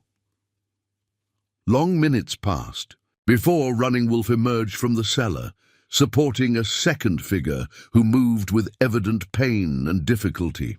Even from a distance, Margaret could see that Yellowhawk had suffered severe mistreatment during his captivity. His face was bruised, one arm held awkwardly against his body, suggesting broken ribs or worse. The pair made their way slowly toward the rendezvous point, using the shadows cast by buildings to remain concealed from the raiders who had begun to return to the bunkhouse. Satisfied that no threat existed, Margaret released a breath she hadn't realized she was holding as Running Wolf and his cousin finally reached her position. Yellowhawk's condition was worse than she had initially assessed. Beyond the visible injuries, he seemed feverish, his breathing labored and irregular. He regarded Margaret with confusion, clearly struggling to comprehend why a white child with a painted face accompanied his rescuer. "Friend," Running Wolf explained simply in Cheyenne, then switched to English for Margaret's benefit. "Yellowhawk weak from beating. Weber wanted information about Cheyenne winter camp." "Did he tell them?" Margaret asked, concerned about potential attacks on Running Wolf's people. Yellowhawk understood enough English to respond directly, though his voice emerged as little more than a pained whisper. "Told nothing," he rasped. "Would die first." The pride and determination in those simple words struck Margaret powerfully. Here was a man who had endured torture rather than betray his people, the same people her own society dismissed as savages lacking civilized values. Their escape route now complicated by Yellowhawk's condition, they began the difficult process of withdrawing from the settlement. Progress was agonizingly slow, with Running Wolf supporting much of his cousin's weight, while maintaining vigilant awareness of potential pursuit. Margaret led the way, employing the techniques Running Wolf had taught her to identify the safest path through the snow-covered terrain. They had covered perhaps a quarter-mile when shouts erupted from the camp behind them. The missing prisoner had been discovered. Moments later, a shot rang out, the bullet whining harmlessly past them into the forest. "They follow tracks in snow," Running Wolf said grimly. "Cannot outrun with injured Yellowhawk." The tactical reality was clear. Burdened by a wounded man, they couldn't hope to escape raiders on horseback, especially through deep snow that preserved their trail in unmistakable detail. They needed an alternative strategy, immediately. "The ridge," Margaret suggested, pointing toward a rocky outcropping. that rose above the tree line. If we can reach higher ground, maybe we can defend a position until daylight. It wasn't an ideal solution, but it offered better prospects than being ridden down in open terrain. They altered course, ascending toward the ridge with desperate urgency, as more shouts indicated the raiders had organized a pursuit. Yellow Hawk struggled visibly with each step, but maintained a stoic silence, refusing to become the liability that doomed them all. The climb was treacherous, the slope steep and partially iced over beneath its covering of snow. Multiple times, Margaret lost her footing, saved from falling only by grabbing at exposed roots or rock outcroppings. Behind them, lights appeared among the trees, lanterns carried by the pursuing raiders, moving with the speed of men familiar with the territory, and unencumbered by a wounded companion. When they finally reached the ridge, Running Wolf quickly assessed their position. One side featured a sheer drop, creating a natural barrier against approach. The other side, while steep, could be ascended by determined pursuers. A cluster of boulders near the precipice offered limited cover, their best option for a defensive position. "Margaret," Running Wolf said urgently, as they settled Yellow Hawk in the most protected spot among the rocks, "you have evidence. Must get to Marshal Hansen." She stared at him in disbelief. "I'm not leaving you." "Not asking," he replied with quiet authority. "On the other side of the ridge, path leads down to the eastern valley. Follow until it reaches the river, then north. To Helena, find Hansen." Margaret shook her head firmly. "We stay together. That was our plan." "Plan changes when situation changes," Running Wolf countered, checking his remaining arrows. "Just 4 after the encounter with the guards." "Yellow Hawk cannot travel faster. Someone must hold raiders here, give you time to escape with evidence." The logic was undeniable, yet Margaret rebelled against it. After months of isolation, then forming this unlikely alliance, the prospect of abandoning Running Wolf and Yellow Hawk to face the raiders alone seemed unthinkable. Yellow Hawk, despite his weakened state, grasped the situation clearly. "Go, young one," he urged, his dark eyes intense despite the pain etched in his features. "What we die for means nothing if truth dies with us." The approaching lights grew closer, accompanied now by voices calling to each other as the raiders coordinated their pursuit. Time had run out for debate or alternatives. Running Wolf pressed something into Margaret's hand, a small bone whistle carved with intricate designs. "My son made this before joining the ancestors," he said softly. "Blow 3 times if in danger. Spirit helpers will come." Margaret recognized the gesture for what it was. Not a practical tool, but a talisman meant to provide comfort, to maintain connection even in separation. She closed her fingers around it, throat tight with emotions she couldn't express.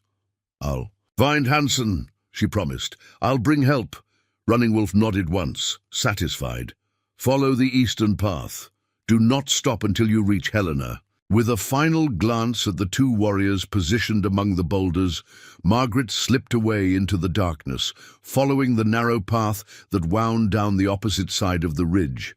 Behind her, she heard Running Wolf call out in Cheyenne, deliberately, revealing his position to focus the raiders' attention away from her escape route. The path descended steeply, requiring her full concentration to navigate safely in the darkness. Only when she reached the tree line below did Margaret pause to look back. The ridge stood silhouetted against the night sky, tiny pinpoints of light showing where the raiders' lanterns converged on Running Wolf's position. A shot echoed across the valley. Then another. The confrontation had begun. Margaret turned away, forcing herself to focus on the mission now entrusted solely to her.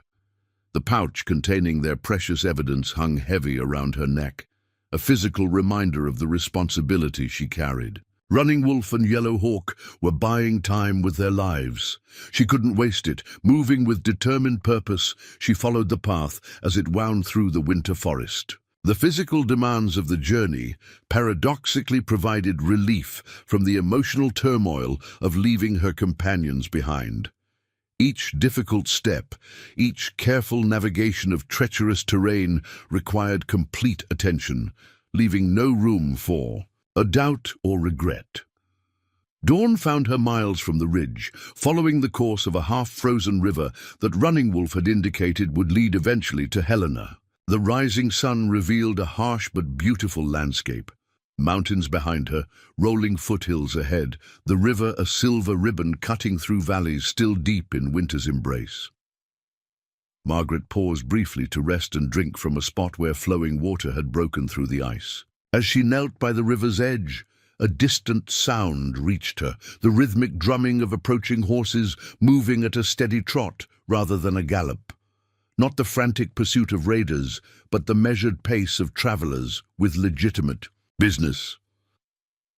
Wary but recognizing potential salvation, Margaret moved to a position where she could observe without being immediately seen. The riders appeared around a bend in the trail that paralleled the river. 6 men, in the distinctive attire of lawmen, led by a figure whose bearing marked him immediately as a man of authority. For a wild moment, Margaret considered retreating into the forest. After months of isolation followed by days in Running Wolf's company, the prospect of approaching unknown white men triggered instinctive caution. Yet, logic prevailed. These men represented her best hope of obtaining help for Running Wolf and Yellow Hawk, assuming they still lived. Decision made, Margaret stepped into view, raising her hands to show she carried no weapon. The riders reined in sharply, hands moving reflexively towards sidearms, before registering that the figure before them was merely a child, albeit one with a face still partially covered in Cheyenne hunting paint. "Help me!" Margaret called, her voice cracking from cold and exhaustion. "Please, I'm Margaret Emerson. I survived the Hollister Wagon Train Massacre."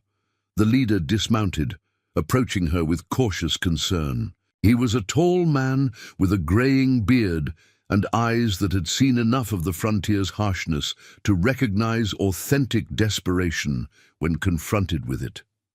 "I'm Marshal Hanson," he said, studying her with evident bewilderment. "We've been investigating. Reports of a survivor for months. Where have you been, child?" Margaret took a deep breath, marshalling her thoughts. Everything depended on conveying the urgency of their situation clearly and convincingly. "Hiding in the mountains," she answered. "Then, with a Cheyenne scout named Running Wolf, we found evidence about who really attacked the wagon train and a Cheyenne hunting camp. The same men did both, trying to start a war between settlers and Indians." Hanson's expression shifted from confusion to focused attention. "What men?" he asked sharply. "James Weber and his raiders," Margaret replied, withdrawing the ledger from the pouch. "It's all in here. Names, dates, who they paid off in the territorial government. And there's more. Weber's planning another attack on the Jenkins settlement, making it look like Cheyenne retaliation." The marshal took the ledger, quickly scanning its contents. His weathered face hardened as he absorbed the implications of what he was reading. "Where did you get this?" he demanded. "Running Wolf and I took it from Weber's camp last night," Margaret explained. "We rescued another Cheyenne prisoner too, Yellow Hawk, but the raiders followed us.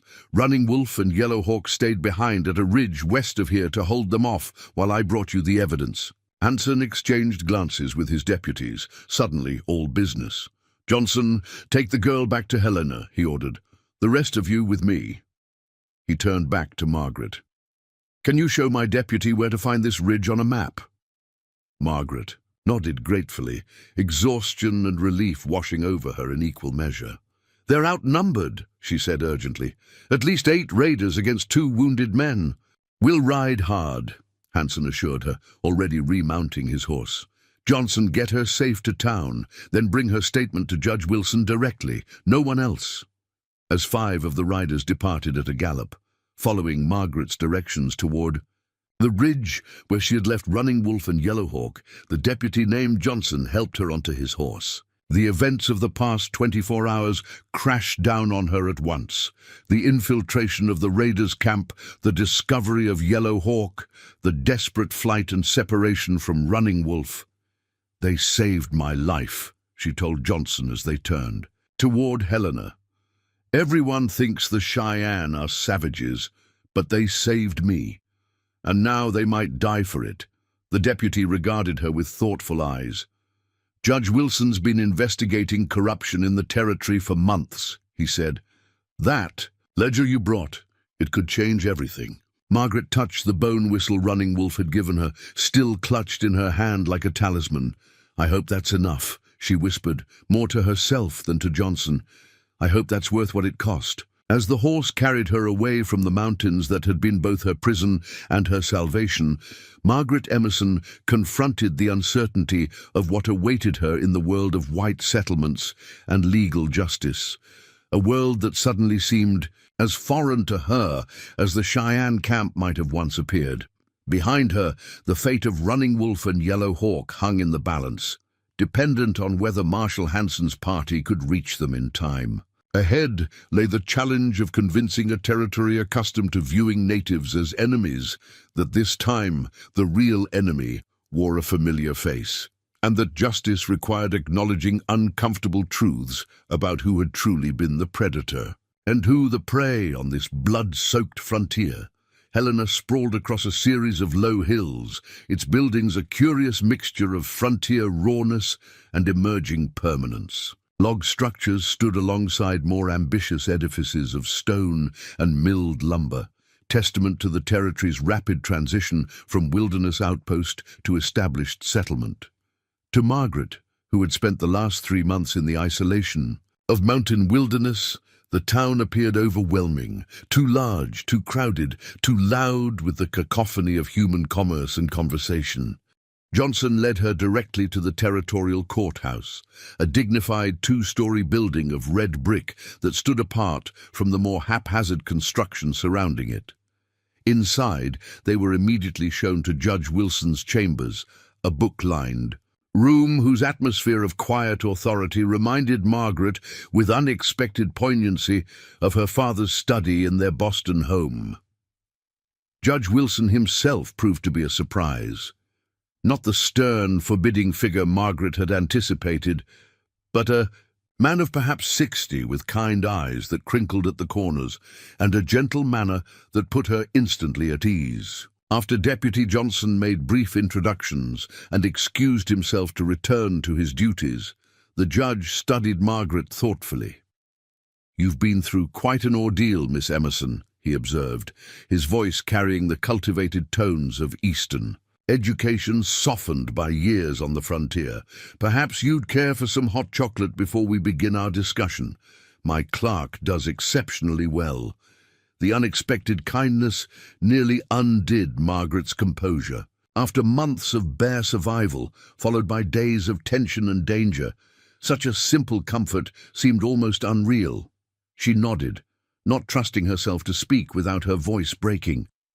While they waited for the promised refreshment, Judge Wilson asked only the most basic questions about her identity and connection to the Hollister wagon train. He made no demand for her immediate testimony, nor did he press her about the Cheyenne painting still visible on her face, despite her attempts to wash it off at the river. Instead, he allowed her to acclimate gradually to her surroundings, recognizing, perhaps, that the transition from wilderness to civilization required adjustment. Only after Margaret had consumed most of a mug of rich hot chocolate, accompanied by a plate of simple biscuits that nonetheless seemed like extravagant luxury, did the judge broach the subject of her experiences. "Marshal Hanson sent word ahead about the evidence you provided," he said, indicating the ledger that now lay on his desk. "I've reviewed it briefly, and I must say it's the most comprehensive documentation we've seen of the corruption plaguing this territory." He leaned forward slightly, his expression serious but gentle. "Would you be willing to tell me your story, Margaret? All of it, from the beginning?" Margaret set down her mug carefully, gathering her thoughts. "Over the past months, She had relived the Wagon Train massacre countless times in nightmares and waking memories alike, but had never spoken of it aloud. Finding the words now seemed both necessary and impossibly difficult. I was gathering kindling. She began hesitantly, then found her voice strengthening as the narrative unfolded. She described the attack in clinical detail, the initial gunshots, her concealment in the tall grass, the clear view she had of the raiders removing native disguises after completing their bloody work. Judge Wilson listened without interruption, his face revealing nothing beyond attentive concern. Only when Margaret described her months of solitary survival in the mountain cave did he betray a flicker of surprise, clearly reassessing the child before him in light of such extraordinary resilience. When she reached the part of her story involving Running Wolf, Margaret found herself speaking with increasing passion, determined to convey not just the facts of their alliance, but the deeper understanding it had fostered. "He could have captured me or killed me," she emphasized. "Instead, he taught me to survive better. He showed me how our families were victims of the same men.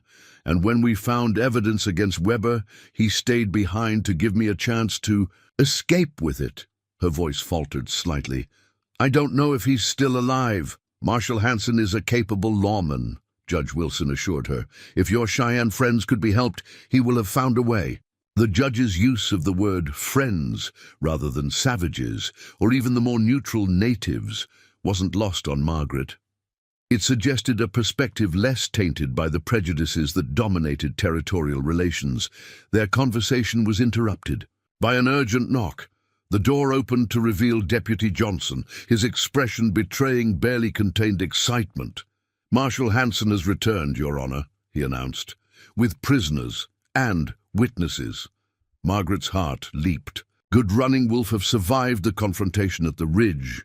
She rose instinctively, only to be gently directed back to her seat by Judge Wilson. "The Marshal will join us shortly," he promised.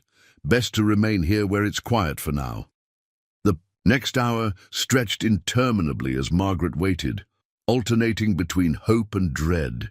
Judge Wilson used the time to take her formal statement, recording her testimony in precise detail with particular attention to identifying features of the raiders and specific statements she had overheard. Though the process was exhausting, Margaret recognized its importance. Her words were being transformed from memory into legal evidence. When Marshal Hanson finally entered the chamber, Margaret scanned his face anxiously for any indication of Running Wolf's fate. The Marshal's expression, typically stoic, softened slightly as he registered her concern. "Your Cheyenne friends are alive, Miss Emerson," he said without preamble. "Wounded, but alive. The older one, Yellow Hawk, has been taken to the missionary hospital. The younger one refused treatment until he knew you were safe." Relief flooded through Margaret with such force that she had to grip the arms of her chair to steady herself. "And Weber?" she asked. "His men?" "5 captured, including Weber himself," Hanson reported, his satisfaction evident despite his professional demeanor. 2 dead in the confrontation. 1 escaped, but won't get far. I've got men watching every trail out of the territory." The Marshal turned to Judge Wilson, his expression shifting to controlled anger. "The evidence in that ledger checks out, Your Honor. We found corresponding documents in Weber's quarters, including letters from 3 territorial officials authorizing payments for what they called special services. There's also correspondence with a Colonel Parker at Fort Ellis, arranging for military response to be deliberately delayed after reported Indian attacks." Judge Wilson's face hardened as he absorbed the implications. "A conspiracy of this magnitude will require federal intervention," he concluded. "I'll telegraph the War Department and Justice Department immediately." He glanced at Margaret. "Your testimony will be crucial, Miss Emerson, as will that of the Cheyenne survivors." "Running Wolf," Margaret said urgently. "I need to see him." Hanson and Wilson exchanged glances, some unspoken communication passing between them. Finally, the judge nodded, "Deputy Johnson will escort you to him," he said. "He's being held in a secure room at the sheriff's office, not as a prisoner," he added hastily, seeing Margaret's expression darken. "But for his own protection. There are many in Helena who would react poorly to a Cheyenne warrior in their midst, especially one painted for battle." The realization that Running Wolf might face danger even within the supposed safety of the settlement hadn't occurred to Margaret. Her months in his company had so thoroughly altered her perception that she had forgotten how deeply ingrained anti-native sentiment remained among white settlers. "He saved my life," she said firmly, "multiple times. He deserves to be treated with respect." "And he will be," Judge Wilson assured her. "Marshal Hanson and I will see to it personally."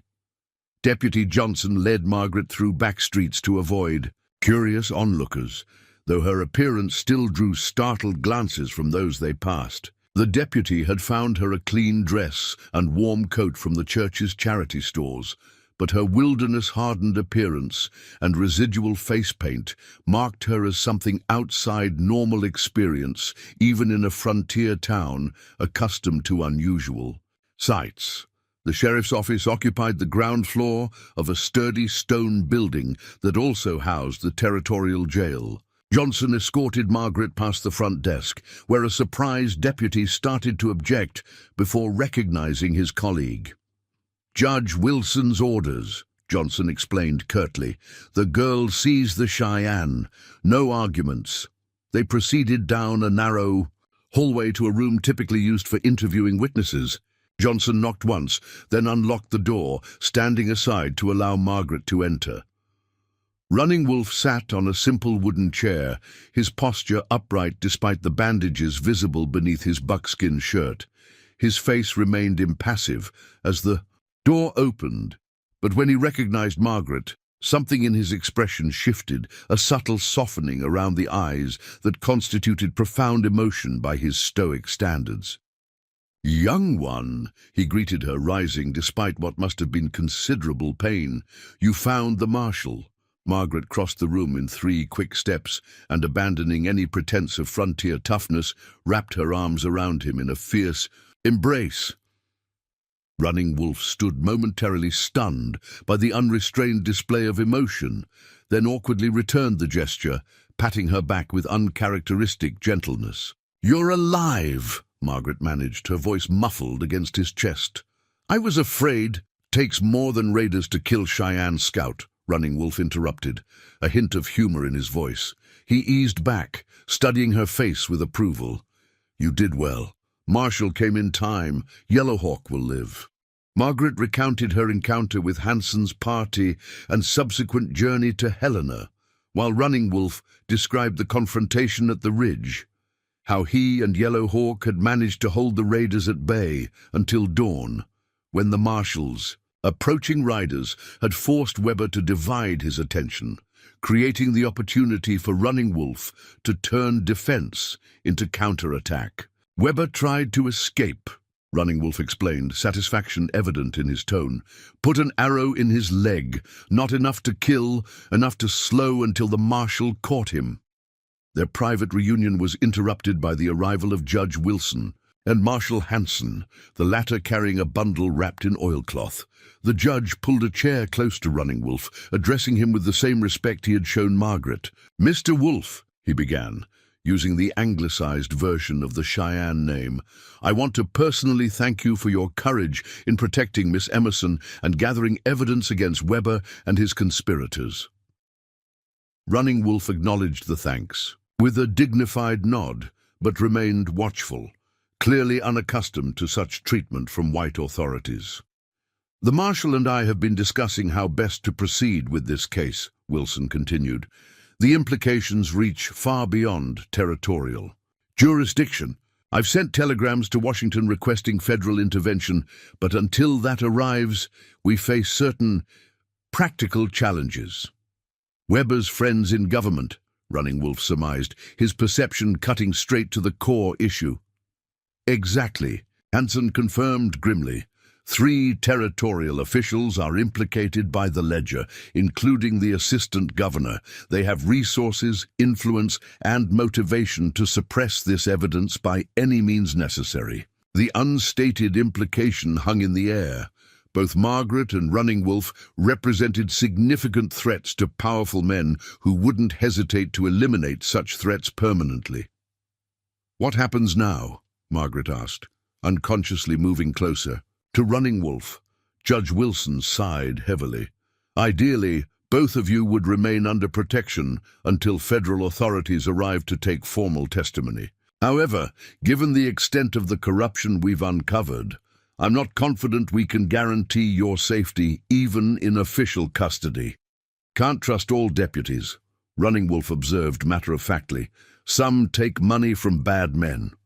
"Unfortunately, yes," Hansen admitted, "which leaves us with limited options." He unwrapped the oilcloth bundle, revealing Margaret's father's Bible, Hollister's silver watch, and the Cheyenne medicine bag they had recovered from Weber's storage shed. "We've documented these as evidence, but thought you should have them back." Margaret accepted the Bible with trembling hands, opening it to the page where her family's births had been recorded in her father's careful script. The tangible connection to her past life brought unexpected tears to her eyes. "I've been considering alternatives," Judge Wilson said, returning to the pressing matter of their safety. "There's a ranch south of here, belonging to a former judge, named Hartford. He's a good man, trustworthy, with enough hands to keep his property secure. He could offer temporary sanctuary until federal marshals arrive from Washington." Running Wolf considered this, then shook his head. "Must return to my people," he said firmly. "Yellow Hawk too, when strong enough.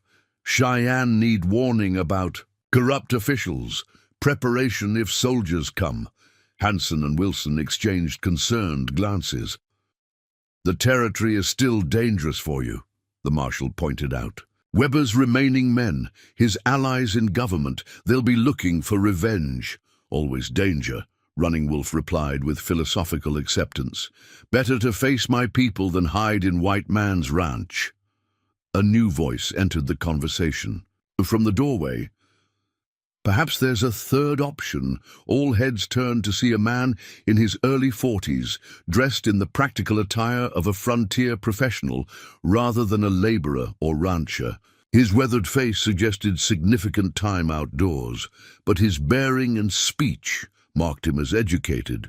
"Dr. Thomas Lawrence," he introduced himself, nodding respectfully to each person present. "I work with the Indian Commission in Washington and the Missionary Society."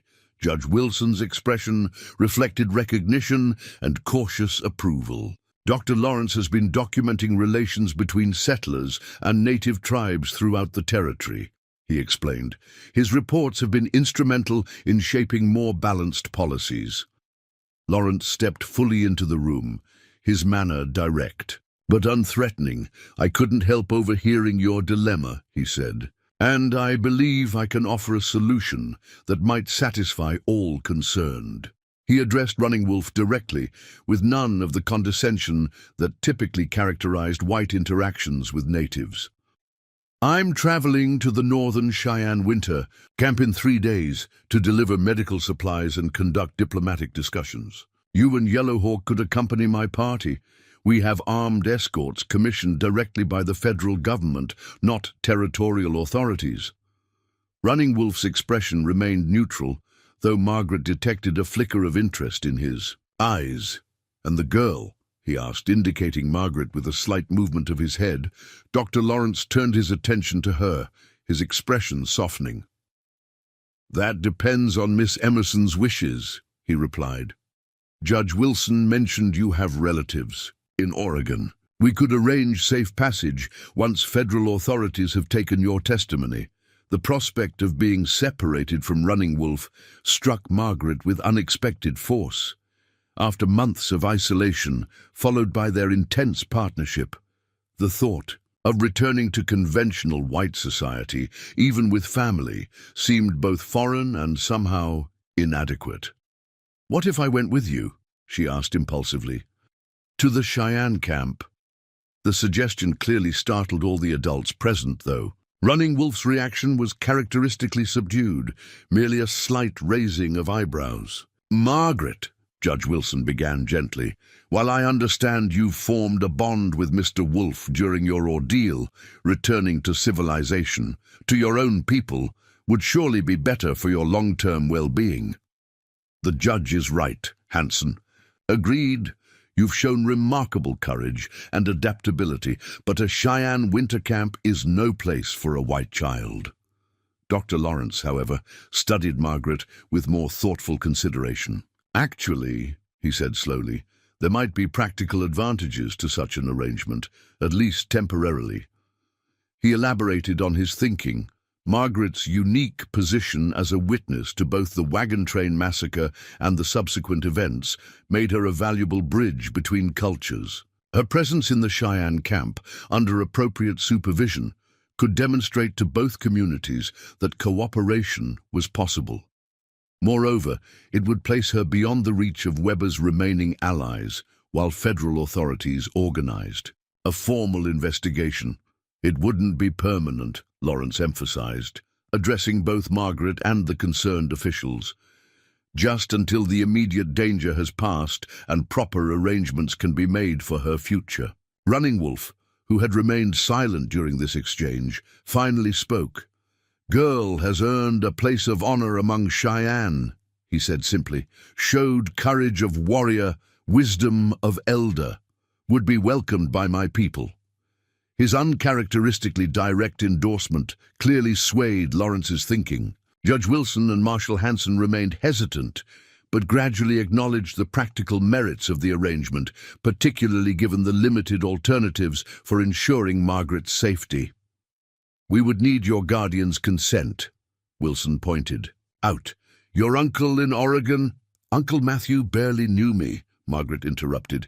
"He met me once when I was 5 years old. He's my father's half-brother, and only agreed to let us join him because father had carpentry skills he needed for his lumber business." The judge sighed, recognizing the complexity of the situation. "I'll document this as a temporary arrangement.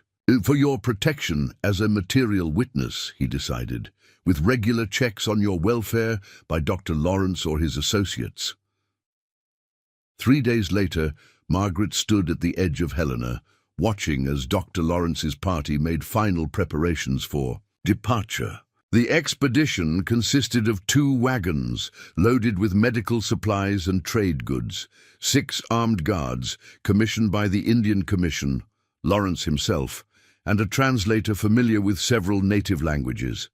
Yellow Hawk had been deemed well enough to travel, though he would ride in one of the wagons until his strength returned fully. Running Wolf, despite his own injuries, insisted on riding, presenting an image of Cheyenne dignity that would be important when they reached his people's camp. Margaret had spent the intervening days providing detailed testimony about the massacre and subsequent events, which Judge Wilson had recorded in exhaustive detail for the federal authorities. She had also received a thorough medical examination that confirmed what she already knew. Months of wilderness survival had left her physically toughened, but dangerously underweight and deficient in several key nutrients. Dr. Lawrence had prescribed a regimen to gradually restore her health, emphasizing that her body needed time to readjust to regular varied nutrition. More challenging was the psychological adjustment to human society after months of isolation. Margaret found herself overwhelmed by crowds, uncomfortable in enclosed spaces, and startled by sudden movements or loud noises, reactions that Lawrence assured her were normal after such experiences. Now dressed in practical frontier clothing that represented a compromise between white society's expectations and the demands of winter travel, Margaret took a final look at Helena. The town had offered her first experience of civilization since the massacre, a tentative reintroduction to the human community that had proven both comforting and disconcerting. Running Wolf guided his horse alongside her, his expression revealing nothing of his thoughts. "Ready for journey?" he asked simply, Margaret nodded, adjusting the small pack that contained her meager possessions, her father's Bible, a journal provided by Judge Wilson, clothing donated by Helena's church ladies, and a few practical items for the trail. Around her neck hung both Running Wolf's medicine stone and the bone whistle he had given her on the ridge, tangible connections to the partnership that had ultimately saved both their lives. "What will your people think of me?" she asked, voicing the concern that had grown as their departure approached. Running Wolf considered this with characteristic thoughtfulness. "Some will welcome you as a friend who helped bring truth to light," he replied honestly. "Some will see only white face and remember other whites who brought suffering. Most will wait, watch, decide based on your actions, not your blood." It was a fair assessment, free from false reassurance. Margaret appreciated his honesty, one of many qualities she had come to value during their time together. "I have something for you," Running Wolf said unexpectedly, reaching into a small pouch. At his waist, he withdrew an object wrapped in soft deer hide, presenting it to Margaret with formal dignity. Unwrapping the bundle, she found a bracelet of intricately woven horsehair and sinew, decorated with small beads of polished bone and a single eagle. "Feather secured with red thread. Yellow Hawk made this," Running Wolf explained. "Says you earned a warrior's mark by facing enemies without fear, protecting those who could not protect themselves." His normally impassive features softened slightly. "In the Cheyenne way, make you family. Not by blood, but by heart." The gift carried meaning beyond its physical form: acceptance, recognition, incorporation into a culture that white society had taught her to fear and disparage. Margaret secured the bracelet around her wrist, understanding the honor it represented. Dr. Lawrence approached, indicating it was time to depart. As Margaret climbed into the wagon seat beside him, she found herself positioned between worlds. No longer the Boston girl who had embarked on a frontier adventure, not yet fully integrated into the Cheyenne community that awaited her, but something new and undefined. The road ahead held uncertainty: the ongoing investigation into Weber's conspiracy, the eventual reunion with her uncle in Oregon, the complex process of healing from trauma. Yet for perhaps the first time since witnessing her family's murder, Margaret felt a sense of purpose, stronger than mere survival. As the wagons lurched into motion, beginning the journey toward the Cheyenne winter camp, Margaret caught Running Wolf's eye. The Cheyenne warrior who had found her half-starved tracks in the snow, who had recognized her strength when she saw only her own weakness, inclined his head in a gesture that conveyed both respect and shared understanding. They had begun as chance, encounters in a wilderness stained by violence, a child survivor hiding in a cave, a warrior seeking justice for his slaughtered kin. They continued now as something else entirely, living bridges between worlds that preferred to remain divided, carriers of truths that demanded acknowledgement, however uncomfortable. The Montana sky stretched vast and clear above them. The mountains, that had been both Margaret's prison and sanctuary, receding slowly behind as they moved toward an uncertain future, one that would be shaped not by the tragedies that had marked them both, but by the unlikely alliance those tragedies had forged. Up next, you've got two more standout stories right on your screen. If this one hits the mark, you won't want to pass these up. Just click and check them out. And don't forget to subscribe and turn on the notification bell so you don't miss any upload from us.